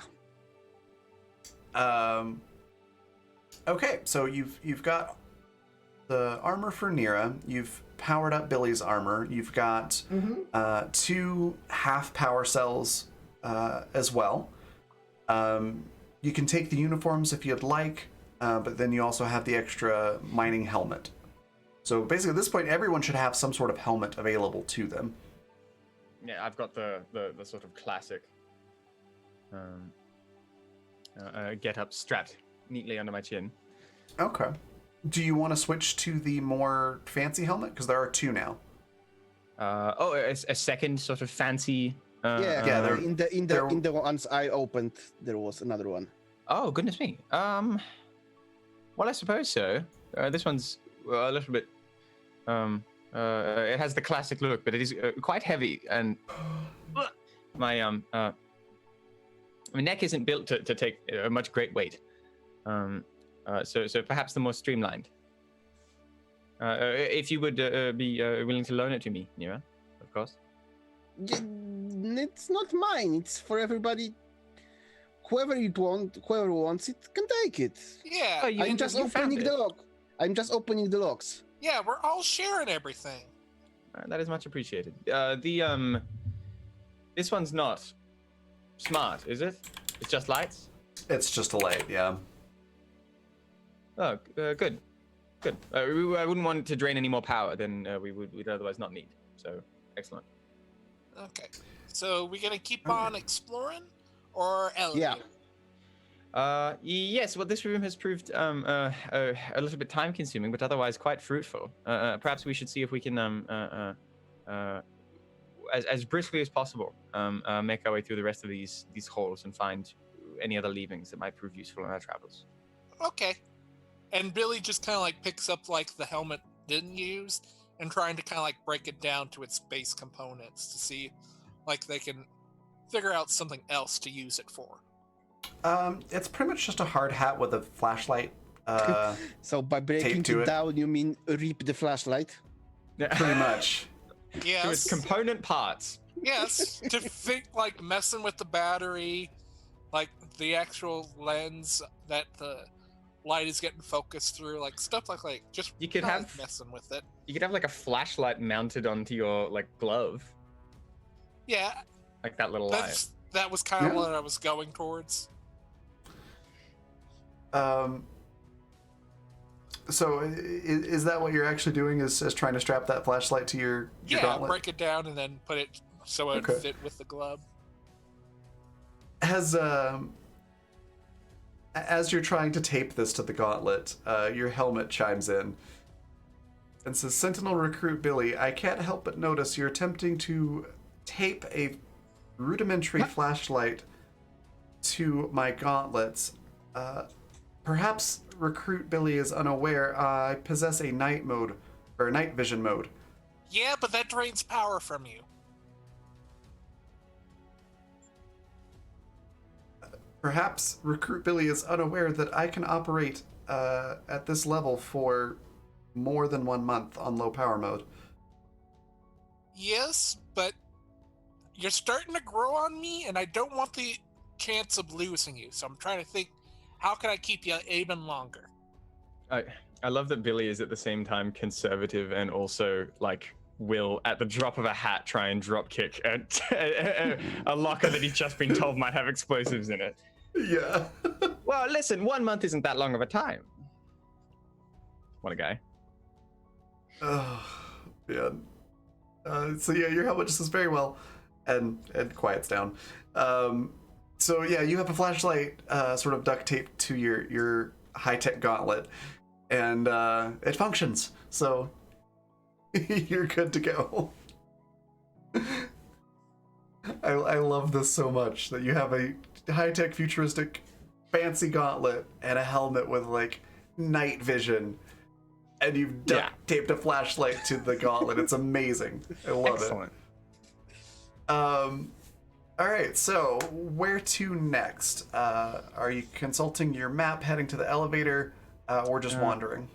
So That's from the memory, yeah. Please go. Oh, from memory, there was sort of the hallway that the elevator came from, and then there was kind of a circuit. And we had started going either clockwise or counterclockwise, and the chapel was one of the first entrances from it. So I imagine whatever the next room was, like with that direction, if we just kind of do a lap of this place and quickly poke into all the little rooms that branch off, and kind of just like do a sweep at the place, see if we can find anything, any more lockers, any more places where valuables and electronics might be stored, and then make our way back to the elevator. I think that was the plan. Yeah, because we've already found the important thing that Kira wanted us to find. Yes. We also found gods. Mm-hmm. So next on the map, it just shows an office as the next room, and then beyond Some that, stationary. there's Any a duct tool tape? shed. You could certainly look for duct tape. But next on the map, you've got the office, then a tool shed, or a tool room, and the next room after that is on the opposite side of the circuit, and it appears to go into an actual active, at the time it was active, One second. mining tunnel. At the time, to be clear, the time that this fish map was made, Yes. which we're assuming was in the years past. Yes. Excellent. So the office is next in line. Do you pop in there and look around, or do you skip it, or what do you do? Suppose we could do a quick sweep, right? Popping around won't Patriots? harm. If there were Okay. people there, it's an office. Perhaps some of them left their lunch. Ooh, or maybe that kind of like special drink my dad drinks. What kind of drink? What kind of special drink? I don't know, he don't let me, so I figured it's special. Protein shakes? I know one of them's a sort of fitness guru. We'll find out if we find it. Yes. Oh my god. Let's find out. Okay. Everybody s- roll sight for the office. I'm searching for sight. shinies. All right. Sight is +4. Good luck, Nira. 27 for shinies. Nice. On a Ooh, sight roll, Nira? 16. Can I do naturalist instead of sight? There is absolutely nothing nature-oriented in this room. I'm gonna try every time. Here we see the natural, the natural environ of the salaryman. Yeah. See how he grazes through the kitchenette, Oh my god. waiting in line for the coffee machine. It's true. I know, All it's right. majestic as he drinks the coffee in such an elegant way. Traverses the Yes. labyrinths of bureaucracy. Yes. Oh my god. All right. Nira, we'll go with you first. So, with a 27, looking for shinies. There are some seemingly non-functioning tablet computers on a couple of the desks. So the screen, even though it's not on, is reflective, so it might be kind of shiny. That's, I know it's electronics. That's for Conrad. Okay. There's a bowl of paper clips on one of the desks. They are Okay, shiny. You won here. I take paper clips. Yeah. I mean, not everyone. I want to know. Just like 3, let's say. Okay. Okay, and I tell Conrad, hey, I think you want more of you wanted more of this last time. The electronics wave tablet. Yes, certainly. Nero, what a good find. I see you've claimed the bounty of exactly 3 of these paper clips. Just a memento. I see. 3? 3? It's fine. Awesome. Okay. And then Conrad, as you're looking around, With a million. With a million, you find a coffee machine, as it were, with some coffee mugs. And There's a couple like the sort of droll office logos on the front, like "Don't talk to me before I've had my coffee." yeah. Yeah, Stuff like Because that. you know- photos. Yeah, like there's one where like when you lift it up to drink it, on the bottom it says, "If you're reading this, you're too close." Yeah. A bunch of little cheesy there's one things like says, that. Yeah, objects holding the employees holding this mug may be more tired than they appear. Just all the classics. Yeah. Yes. A I bunch take of the those, and choicest then one. all of them also have the Echo City Mining logo, like on the opposite side of the mug from the quote. Oh, they're all company branded. That's so much worse. Company branded? Yeah. What? Oh, I'm shriveling up. Too many years behind a desk. Yeah, Conrad doesn't have the same sort of contact anxiety that Callan is having, so he thinks they're very nice, and he takes one. Perfect. And Billy, you're trying to look through a filing cabinet that you find, and you sort of bang your head on one of the drawers. So you don't find much in there, but as you hit your head, a roll of duct tape rolls off the top of the filing cabinet and lands on you. Hey, I found something. One could make the case that perhaps it found you, but good job. Oh, yeah, you're right. I should probably give it some love. I wonder what a duct tape would prefer to be called. Well, all right. What? Duct tape? Yeah, I'd probably prefer to be called duct tape Okay, as a start. okay. Oh my gosh. Xavier, 16. You find a comfortable office chair. One of the Yes! swivelly, rolly kind. Starts rolling around in it. It's Oh my it's god. it's dusty, and it's got one of those vinyl seats, so it's the vinyl's all like dried up and cracked and Falling stuff. apart, yeah. No. But the cushion wait. itself is still intact, and it's very comfortable. Oh my gosh, Xavier just starts rolling around in it and then leans back and then Yeah. Like start spitting in it. Oh, Yeah, wait, it hold on. functioned fine. Hold on 1 second, Xavier. And then Billy gets behind and starts pushing it. Yes! Nice. Excellent. So you're This able is to wheel exactly it what I around the meant office. when I Yeah. said a brisk search. Yeah. And as we exit the room, like Billy's behind Xavier going, vroom. Yes! Absolutely! That's so Thank you. wholesome. Take your kid to work day without the parents, actually. Yep. Or the work. Yeah. Yeah, that's normally how it goes. Oh goodness. I presume you proceed to the next room. Yes, perhaps the no. tool shed. Yeah. After giving it a careful consideration, I actually agree with Conrad and I take fourth paperclip. Okay. I'm glad you gleaned something from from that exchange. I'm not sure that's what I meant, but can never be too careful. It's true. So I presume we have Conrad and Nero walking and Billy pushing Xavier down the hallway with this office chair. Yep. Also, quick notice, I forgot to mention this a few minutes ago.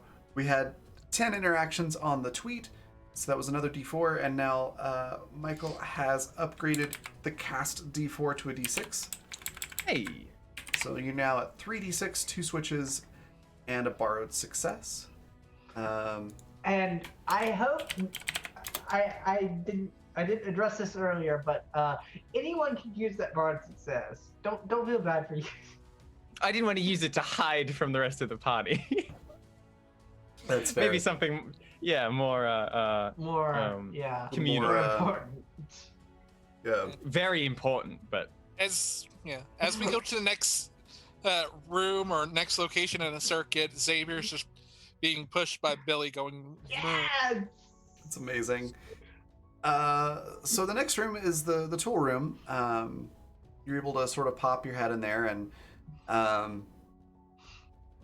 there's some tool lockers, things like that. Most of the tools seem to be missing. There's a couple of sort of like jackhammers that are there. They look a little bit rusted. You're unable to tell just from looking at them if they would function or not. And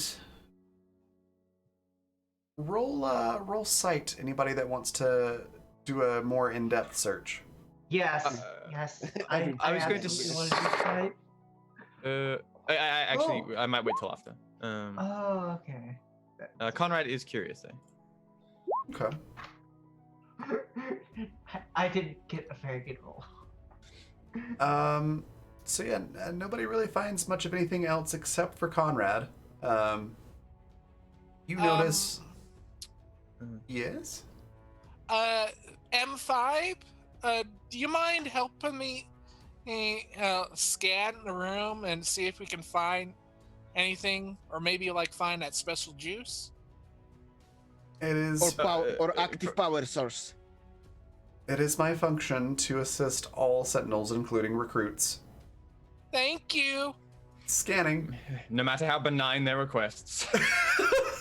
Yeah, it doesn't say that, but you get like for an AI, it's remarkable how much of that was in its tone. You know. Yeah. And Billy doesn't notice and just says, "Thank you." Thank you. What a sweetheart. You're welcome. Scanning. So it's scanning the room. So Billy, you probably find this about the same time that Conrad does. Sort of tucked into a little cubby hole on the wall is a wooden crate. Sort of one of those, almost like an ammo box type crate. So Conrad, you probably don't know what it is right off the bat, but Billy, your helmet chimes in and says, "Explosives detected." Ooh. What did the hat have something to add to this? Yes. Okay, odd. sort of energy I'm getting from you. Billy is just like almost like jumping up and down, like just very happy. Conrad makes a face and then pops the lid. Okay. As you do, and you gaze inside, you find... How many of these do you find? Let's find out. Right. 3. You find 3 mining charges and 3 detonator caps with a single like remote control type thing where you can detonate the caps remotely. Billy just grabs one of them. Billy? Yeah, like out of character, you're gonna be grabbing the remote. Billy's gonna grab on the actual thing. I think Callan might have a better understanding of how explosives function than Conrad does. Would Conrad know? Like, I feel like as a child, like you always just assumed that like a stick of dynamite is incredibly volatile, that it could blow at any second. But like normally explosives are very specifically designed such that they're almost entirely inert without the detonator. Yeah.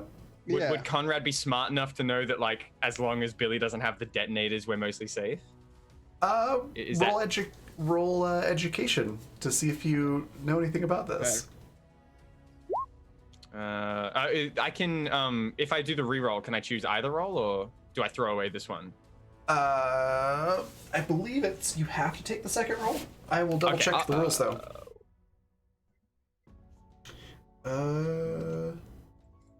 Oh, sorry. I have it here. Get 1 education skill reroll on any education skill check. So that would imply that I'm throwing away the yeah. first one. I'm fairly content with a 19. I don't think I want to spend any of that juice on.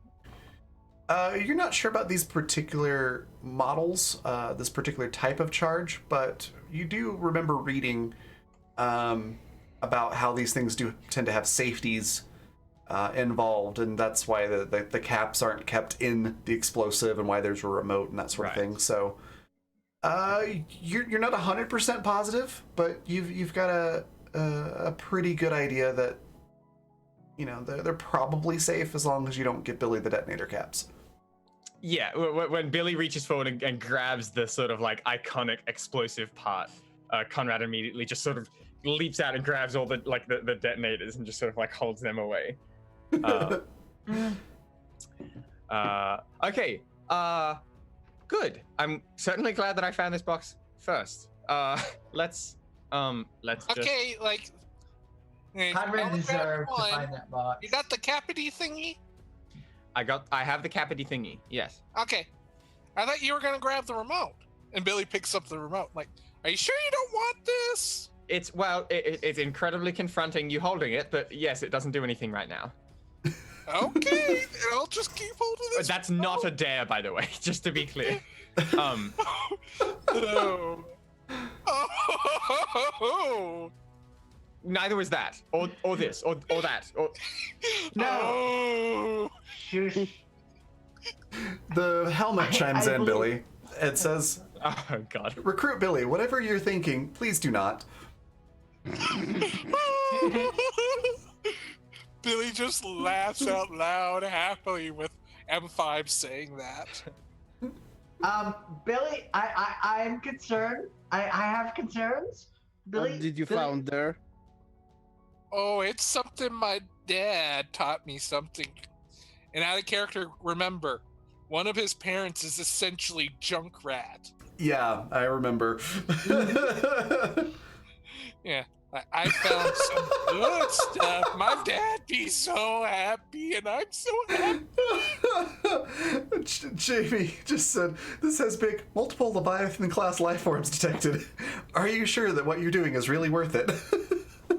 Oh, yes! multiple Leviathan? What? Leviathan class life forms?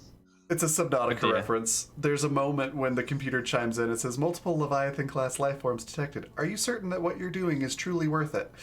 Yes, I do. Oh, dear. Yeah, it's one of my favorite moments in the game. Billy's chaotic 12-year-old energy, yes. Alex, definitely.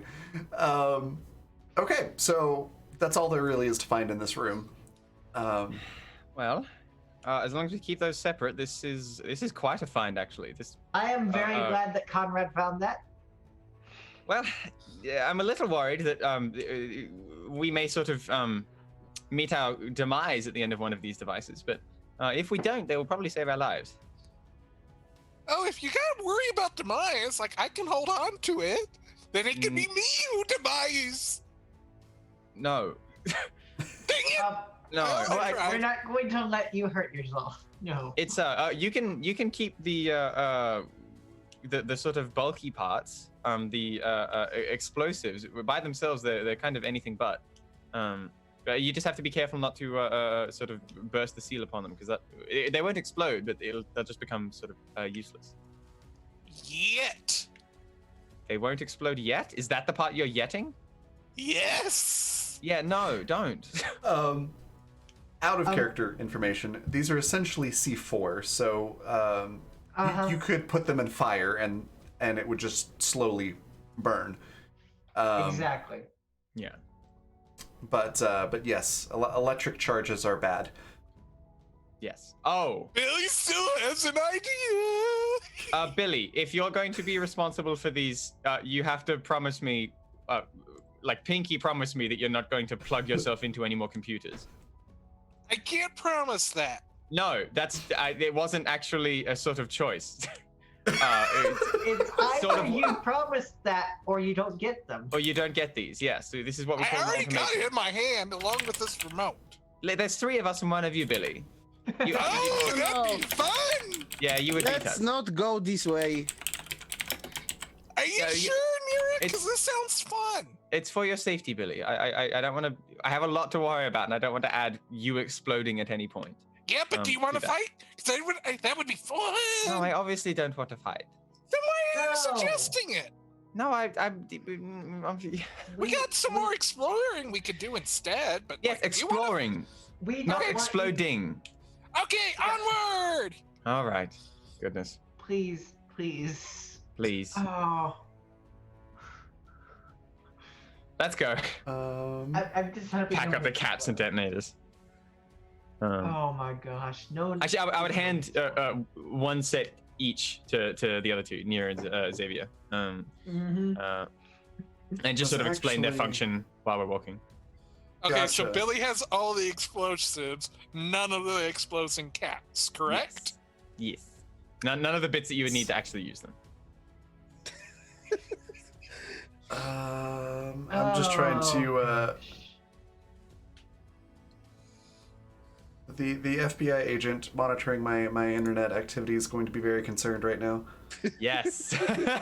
I was just looking to see like how much power does one need to detonate C4. I couldn't find a quick answer. Oh, I already know the answer. In our Not D&D much. game, we were planning on working out how we could like rig a city to blow up because we were retreating out of it. And like, I sort of got at the end of a bunch of Google searches and I was like, yes, the ASIO, sort of our FBI agent that's assigned to me is probably, I've given them a lot of work for this week. Okay. Oh, yeah, it's one of those. I'm answer a is writer. not It's okay. It's fine. It's research. Alex, you could use a taser to set it off. Don't ask how I know. Oh, That just raises was more actually- I know questions. how, and I know how to do it. I got another light, No, flashlight, and a battery. let's just not put this energy in the universe. Yeah, Please. We're exploring now. We're exploring. Please- The Please last stop one, We're not distracting me on this exploding. idea. Explore. the mine. So the next room, yeah, there's a mining tunnel, and then there's basically you're back at the elevator after that. Do you Yes, go let's into go that up. mine, or do you just go to the elevator? Let's go up. As we're walking, Conrad's just sort of been like formulating as we've been looking through these different rooms.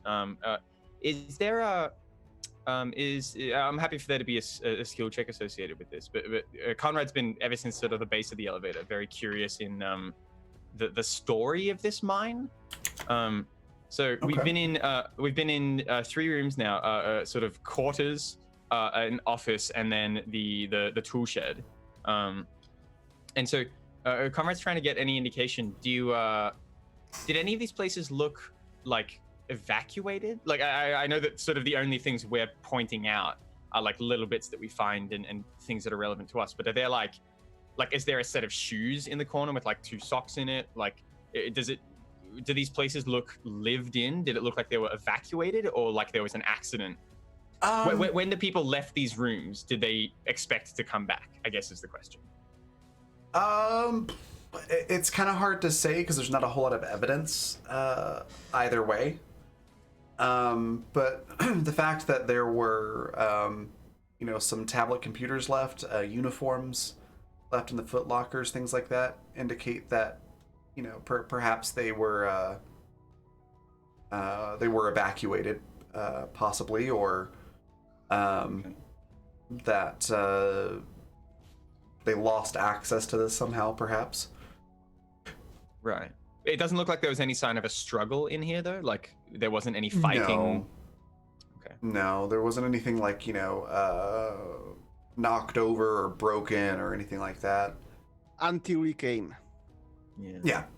The only thing that was really knocked over was the that one shelf in the storage room, and that was because acidic compounds had corroded their container and then corroded the shelf over time. I voiced some of these concerns to everyone. Just say, I mean, it obviously sounds very silly to say let's be careful because gestures around. Billy. It gestures to Billy at the end. But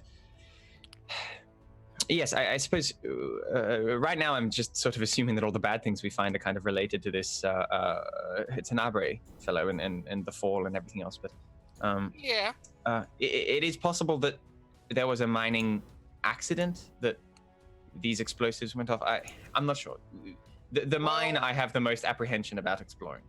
Well, I'd say kind of like that's a route we don't have to explore because we got the elevator at the end. Right. It's probably quite a ways. If we reach the mouth of that mining tunnel, are there any like fixtures there, or does it just sort of like veer off down into darkness? So like if you open the door and look down the tunnel a bit, it pretty much just looks like a long straight tunnel. You can just barely see some a couple other directions that it goes off into, way off at the edge of your visible area. Right. But it looks pretty uninteresting. Yes. I just have a bad feeling about all of this. That the thing that I keep coming back to is that globe. It did seem to be of some sort of significance, and the fact that there's only a few rooms here, and one of them is a chapel, means that these were devout people. I feel like if they had time to evacuate, they would have taken some of the texts that were left behind. That this sort of artifact. I don't think they were left. I think they were out working and never returned. Yeah, but I don't think they returned in that way. I.e., the shadow people. Right. Hint, hint. Do we expect that? I hadn't even considered that, Billy. If we are caught by one of those creatures, truly sort of,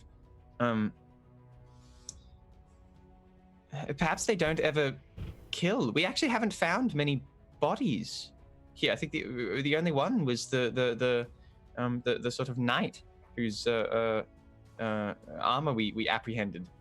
Yeah, Billy says as he's still pushing Xavier in the chair. Yeah, as we're sort of doing the lap back towards the elevator. Right, perhaps they don't slay the people they catch. Perhaps they do convert them. We could have met some of the miners already. Would that mean that the surface is just littered with these things? Well, that sounds like a way for you to destroy the belief, and it also would explain why no one knows about the guy. Right. He just absorbed people and did not care who was around, which explains why Kira still has some power because people still believe. But on the other hand, it also suggests if everyone doesn't Yeah, kind of believe in Kira, he also would- doesn't exist. That would In- also in Tenebrae. explain why Tenebrae is not really seeking out more followers or caring about the people underground because he has already He might have plenty. absorbed enough people. Yeah, and only left Kira with enough that he could still exist so only be the only thing there. That's the only reason why. Well, you So think that- he perhaps he needs this balance. He needs her to have something left. Why? Yin and yang. Perhaps he's Positive and who? negative. Balance. Perhaps he's not willing to admit how much he needs his sister. I feel like this is all conjecture. We may learn more, I suppose, from the source. Well, I think we didn't explore in our thinking the path he just can't reach the ones deeper. That was my going theory. But Yeah. as with a lot of things, we kind of left it on the side. Well, here's my thinking. We have an idea of where he can do, and the fact that kind of like we go up isn't what he wants might be the only way that we have a chance of surviving, because otherwise he can just snuff this out. Yes, from my engagement with him, I got the impression that he may have been lying. I feel as though he lied with near every word, but That he is seemed what to evil suggest. does. He seemed to suggest that the Not necessarily evil. I'm still not convinced. one way or the other. He seemed to suggest that he'd been sort of going easy on us up until now, and that if we continue closer to the surface, that amnesty would drop away. Yep. We're damned if we do, and we're damned if we don't. So let's wait. do it. I don't think that gives us much of a choice. No. I say let's. We've gained some power cells. We've gained some knowledge. We've gained another friend in our sort of undying compatriot Twain, and perhaps even a photo of where we're headed, or at least what it may look like. I think we're ready to go. And If I could elaborate a bit, I don't course. think our goal should be rescuing Kira and getting Kira power. We should also reconcile Kira and Tenebrae, because they can coexist. It's Kara, by the way. Kara. Sorry, Kara. Yeah. They can coexist, and it seems like if they just got along better, they would, things would be better. That's an option. One, but I feel like that's not gonna happen because I want it to happen. I really, really, agree. really want it to happen. And I understand that. And I feel like that is an optimistic point of view here. But It's all based on assumption that he is not evil, and I'm not exactly sure about this assumption. yes, there's a lot we don't know about how all this works.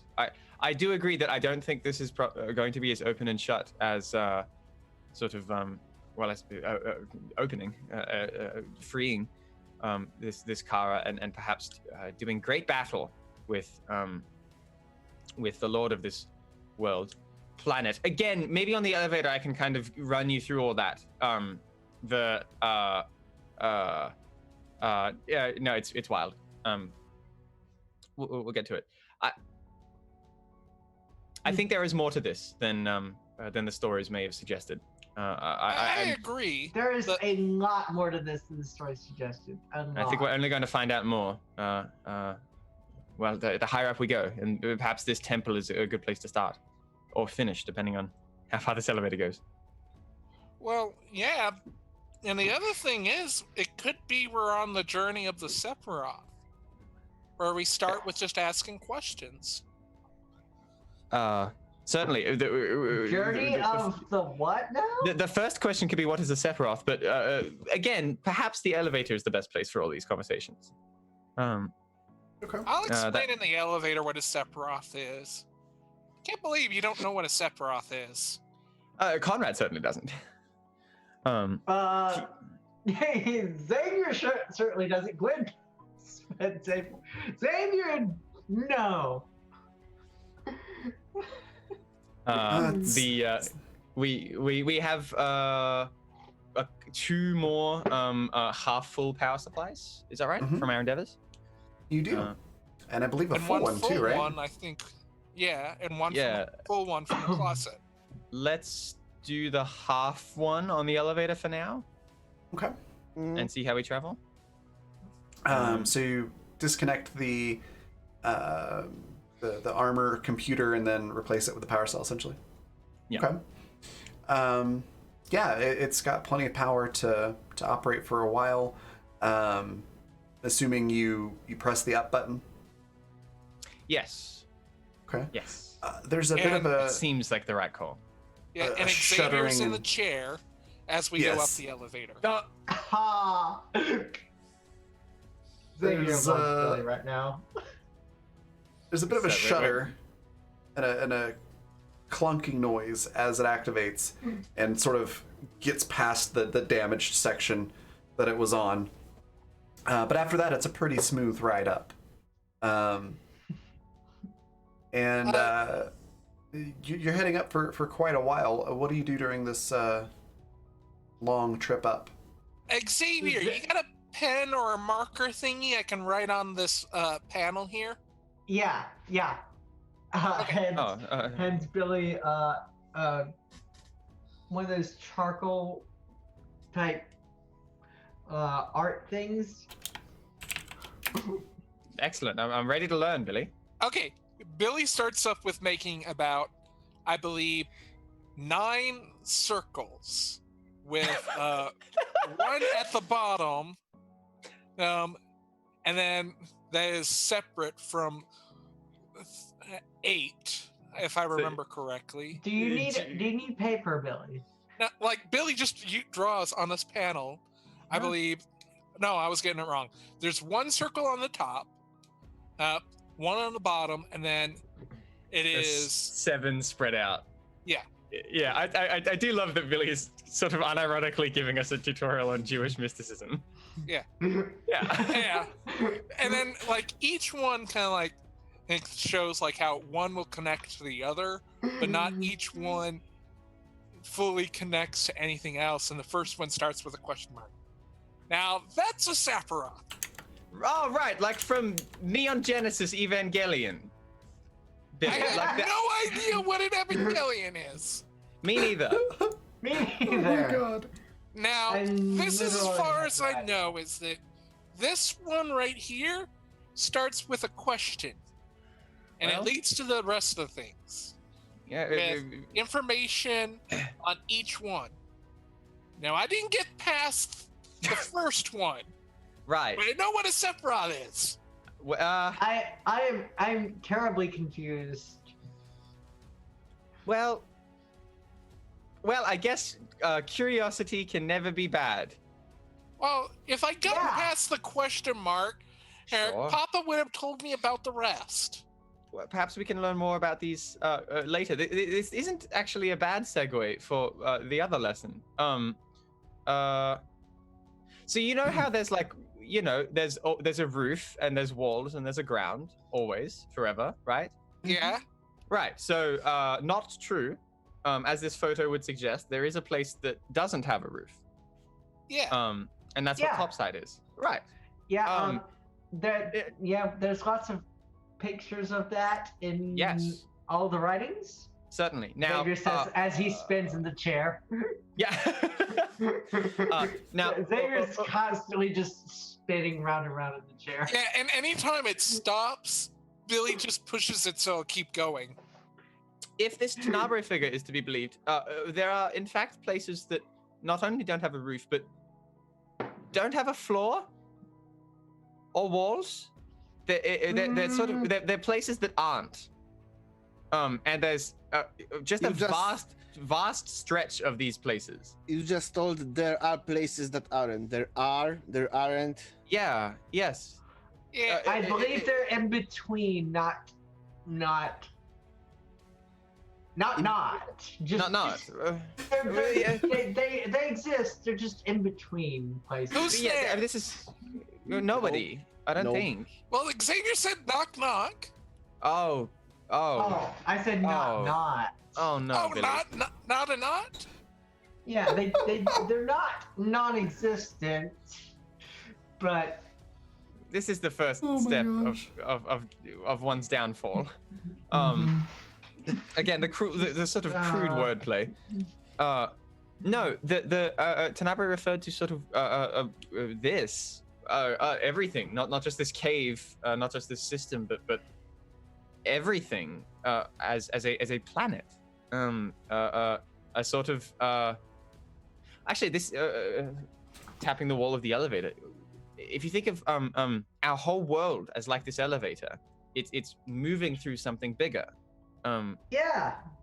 So you have us, and then you have this not, and a great deal of this not between other us's, other cars, other planets and places that might have other people and other gods and other struggles and Yeah, it's called space because there's a lot of it. Yeah. space. I suppose is the best name that we can have. Probably not other gods. I mean, maybe this planet was named for Kara, so it's entirely possible that if the others also have names, they are named. Perhaps this is a family, not the only siblings. I am not entirely convinced. You probably all would remember too that Tenebrae did mention that there was a father, in addition to them being brother and sister. So there's at least one other god that you know of. I'm not entirely convinced of their godhood, of their holiness, but I believe they're powerful. I believe that they should be worshipped. I don't know if they're actual gods, but now we're getting into semantics. If somebody is all powerful and deserving of worship, what sort of distinguishes them from being a god? Well, that's much like how we are to those on a drawing. On a drawing? Yeah. You mean like They're second dimension while we're third dimension. that's too much for me? That's too much for me. I love the that's fact actually making sense. that you've just talked to this dark entity that clearly is malicious, and you've searched through the sort of graveyard of an office, and you're on an elevator going to somewhere you have no idea what's waiting for you there, and you're debating the finer points of philosophy on this elevator. As someone spins in a chair. Yes, I and love Billy this. is making good parts is the crazy part of it. Yes, I love all of this. It's amazing. I suppose in summary, for some sort of closure on this point, we were wondering before if perhaps there is more of this than we understand now. I think that is certainly true, and I think the thing that is truly sort of dwarfing, making me feel perilously small in the face of all of this, is it's entirely possible there are things that this Tenebrae doesn't know about these worlds, this not the space between all of them, and what's beyond. We've spent all our life sort of baffled by the idea that there is something more than just these caves. There are people who lived on the surface wondering what was above them, and the people above them wondering what's above them. And I'm getting lightheaded. Well, okay, let's bring it down. I think once we get to the surface, there's going to be a lot more things to research. Okay, here's a way for make it simple. and there's going to be lots more resources. Okay, you know how those little cockatoo roaches are? Like, even though, like, we are bigger than them, it's not as though we're perfect gods, and these little cockatoo roaches are bad. They're just different in sizes. I mean, Exactly. Nira's half our height, and she's the best of us. So I feel like we can know! do that. What? Oh, that you're Yeah. the best, Nira? Yeah. No, I'm not. Yes, you are. I'm not even sure if I understand what you are talking about. I was just Okay, about to Clearly, ask. we don't You either. are- Do you not You know are- about the little cockatoo roaches? The No. things that- I'm still stuck on the are and aren't. Oh, okay. I think the point is that we shouldn't worry about that. We should. I mean, do I understand this correctly? There, we are in elevator that's moving, Yeah. Uh-huh. and everything is moving like this elevator, and this Yes. everything is something that belongs to Kara and that Tenebre has taken. Yeah. Yes. Mhm. And there's a lot of nothing. Yeah. And even Uh-huh. farther away, there is a place with a lot of fish that belongs to neither Kara nor Tenebre. That belongs to Radiant Giver of Fish. Yeah. Huh. Yes, I suppose so. I There- don't know if that's a, I And don't know if that's a fair apparently, assumption, but it seems to have lots of fish. No, I think it would does only have- track then that there is another planet that belongs to whatever chaotic force has been granting us all these boons, and the barren sort of alien eldritch hellscape that it must resemble on its well, surface it and in the doesn't dark have to caverns be beneath. Eldrick. It's completely inscrutable. I think we would be No, driven it mad has by to the have sight of it. water and fish. I think we should just go there and find out. for No. ourselves. I'm not sure if it's a good place for us to be. It's very wet. I like Let's- fish, but I don't like water. Well, here's how I think, I think the fish god is a third party that would benefit from Kira doing well and Tombury doing bad. So close. Tom Brady yeah. doing bad. Okay.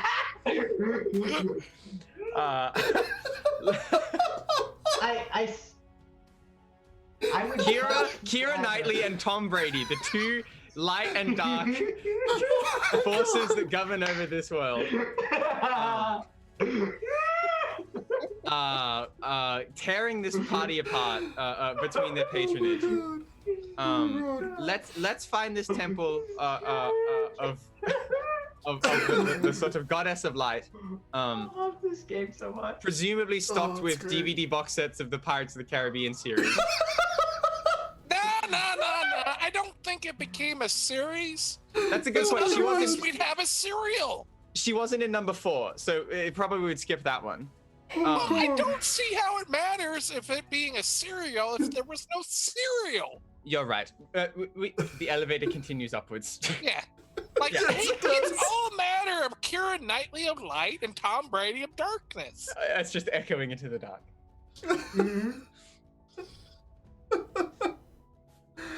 Oh my god. Yeah, so as it is going up, there are more tunnels that you could access if you so desired. But I presume that you're wanting to take this as far up as possible. Yes. I think until the elevator hits the top or until we run out of juice is probably where we're at now. Yeah, and we're Okay. just talking as it goes up.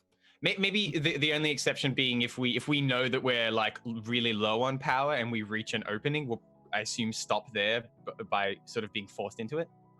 Okay. But otherwise, yeah, we have a mission now, an actual destination on the surface instead of just a vague concept. So Yeah. we're marching upwards. Okay. Well then, assuming there's nothing else that you want to do while on the elevator, eventually the elevator will stop. Reaching the top. You've reached the top, and it stops with a loud, clanking noise, and your power cell is just about depleted. Certainly. But you are at the top of the elevator shaft. As you reach the top, do you say anything to each other or prepare yourselves in any certain way? Shield in left hand, axe in right hand. Yeah, shield up. Remember what happened the last time we came to a Yeah. stop? Billy? Yes. We had company. Billy would spray paint Kira's sign on the elevator before having the sword out and ready. Okay. Excellent. Okay. We know that the power source can sort of keep the elevator here and for a long time without running out, right? Yeah. There's Okay. really no risk of it falling or anything from losing power. Okay, in that case, we might just leave the last little dregs of that power supply plugged in. Okay.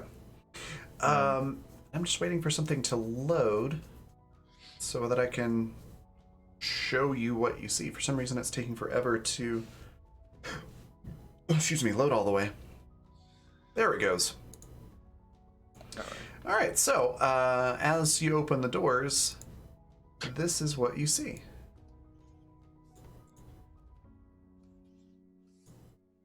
Oh, And you see, presumably, sunlight for the first time ever. Wow. well, the goodness me, we must be at the bottom of some quarry. These spotlights are brighter than any I've seen before. Yeah. I like it actually. Very It's nice. Like it's quite a lot. It looks almost like a sky fire. You know, like whenever you lit the whole cavern on fire above you? Did you do that often, Billy? Well, no, I didn't because I could not get the plastic explosives just right. And then Dad would just go, "No, you're doing it wrong. You need to spray it out a little bit more even." And then it would go off. I worry about you. Endlessly. That's okay. I like you. Is this the place with no roof? Yeah. It So, appears so. the power source for this light must be great. Immense. We could power many things with it. Okay, I'm gonna go over to this wall and spray paint it. Well, all right. Okay. So you I presume put car symbol on the cave wall here. Yep. All right, and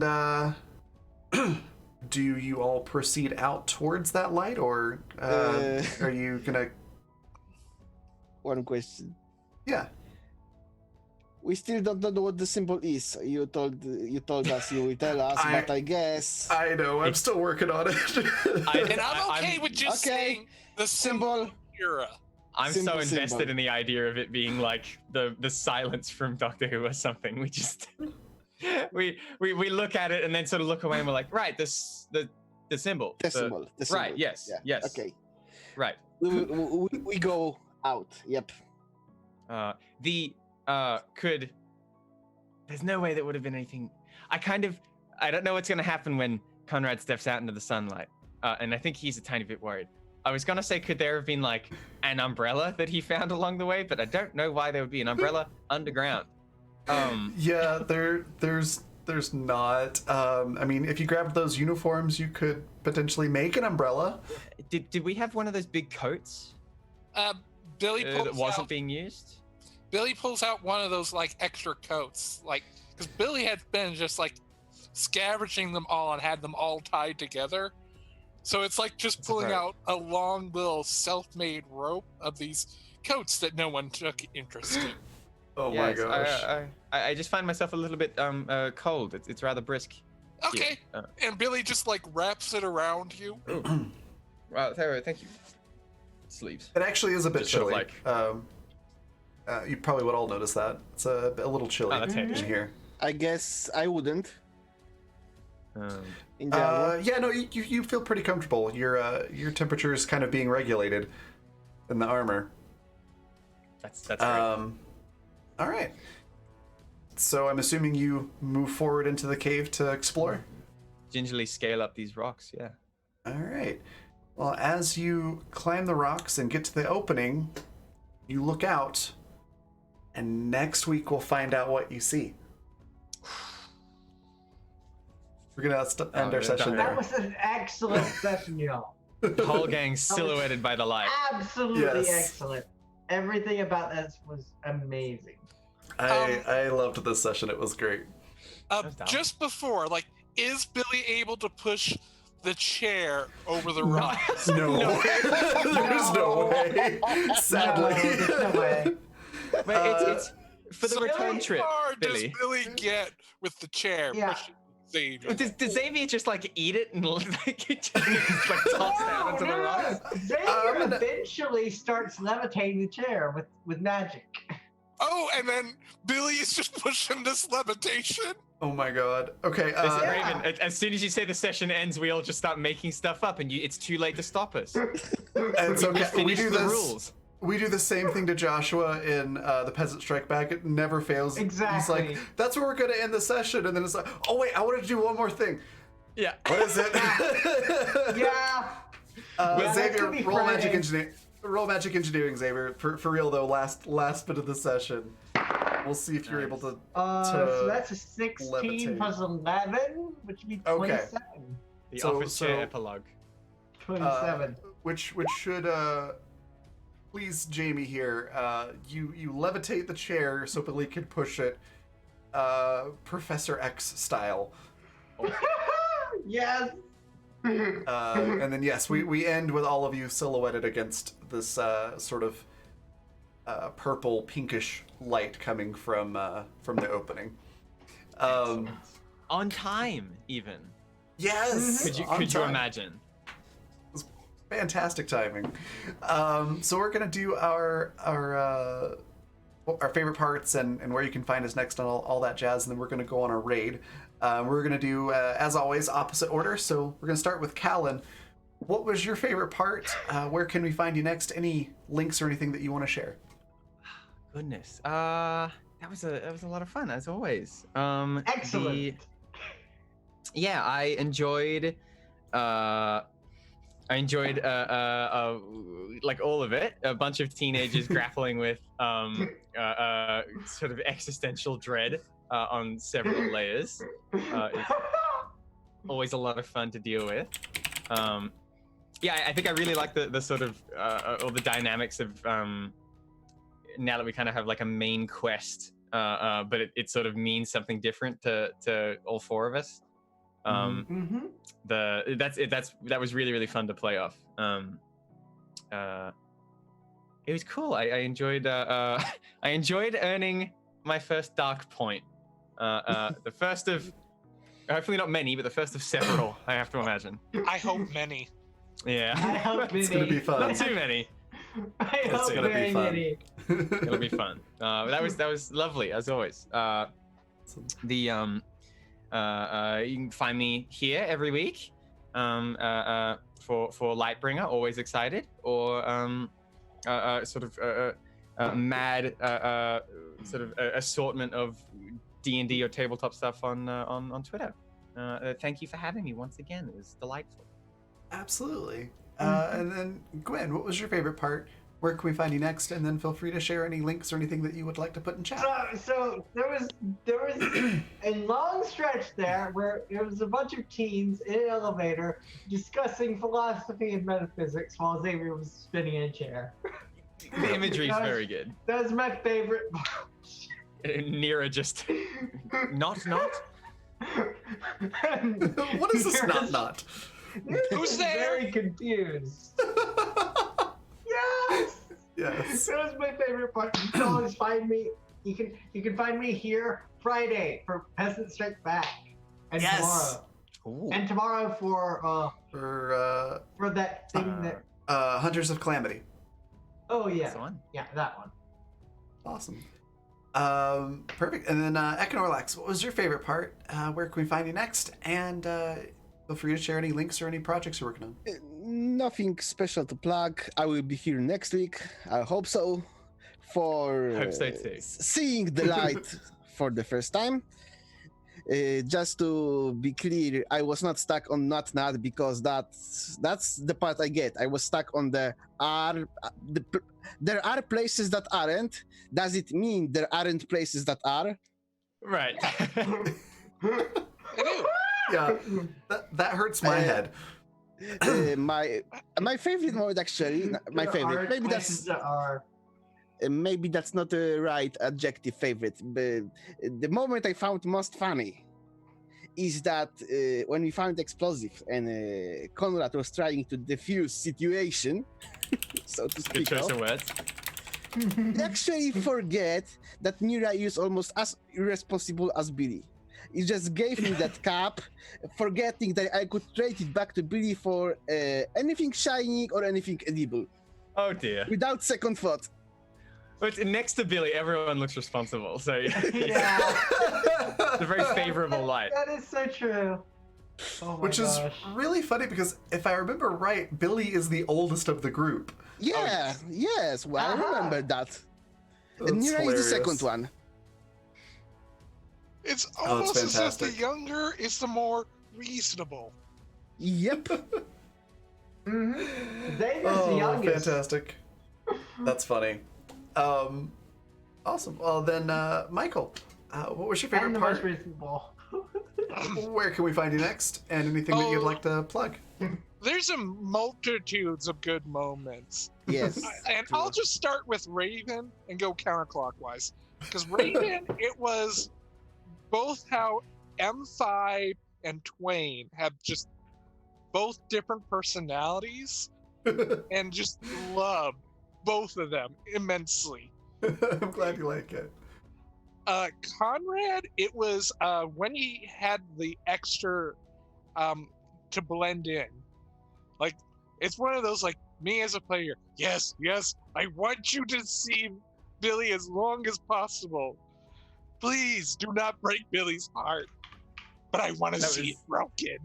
Getting to play with that tension was really fun. Yeah. Trying Um, to keep a secret. Xavier, it was the whole kind of like floating chair and the chair thing. The fact that, like, Billy's just behind, just going, and I just, and Nira, That was like, amazing. and Nira, I'd actually say, like, it was the moment Nira stole the globe. That is just, like, perfect moment for, like, Nira. And could be so much potential. Yeah. It could be so good, so great, or so bad. It's just, like, perfect Nira. Oh, that's Mhm. fantastic. That's amazing. You can find me online on Twitter at Michael Wayne. And I'm here and there. There's a couple of things in the works, in particular, on the next season for Ravens. Like, if we can get enough people, like, I have a system that's never been used before, as well as other possibilities. So, if you guys Oh, want a to. system that's never been used before? Really? Well, I'm again, excited. I'm working on it. Like, I got bits. Like, I've had it checked by Raven as well as a professional. So, and both have liked it. So, it'll depend on what the players want, because it's to be decided.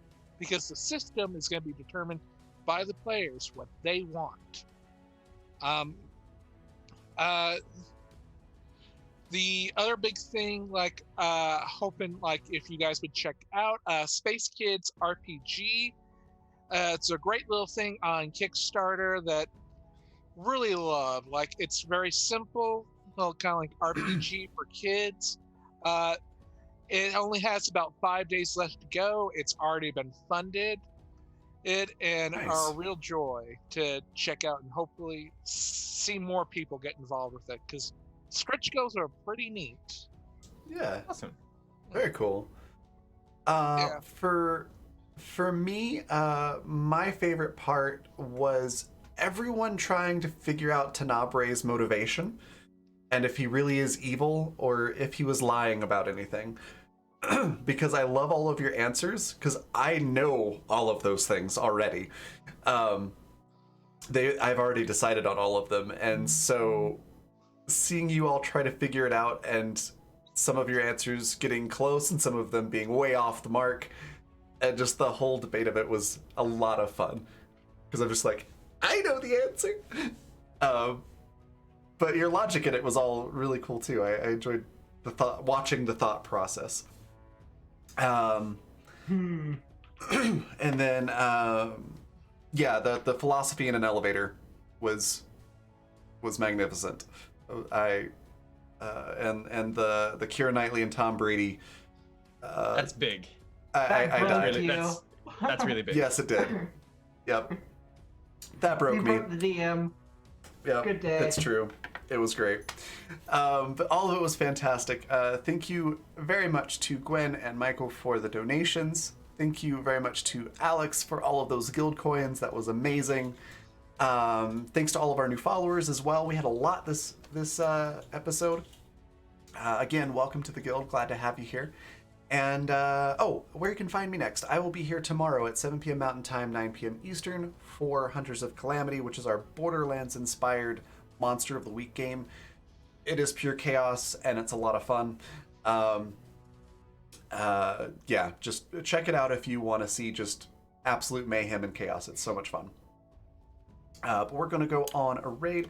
Keira Knightley of Light and Tom Brady of Darkness. I love it. That's the raid cry for sure. And we're going to go raid Milady Saito, who's currently doing Dungeons & Dragons, I think a pirate campaign. If you're not following Saito already, definitely give her a follow. She's amazing. Lots of really awesome people on that cast as well. Maharishi. That's an amazing raid cry, though. I love it, yeah. Gosh. Bob Scary and Maharishi are both on this cast right now. Bob's going to be on a one-shot here pretty soon. But all of them are amazing, so definitely give them a follow. Check them out. And yeah, I will see you all tomorrow. Bye.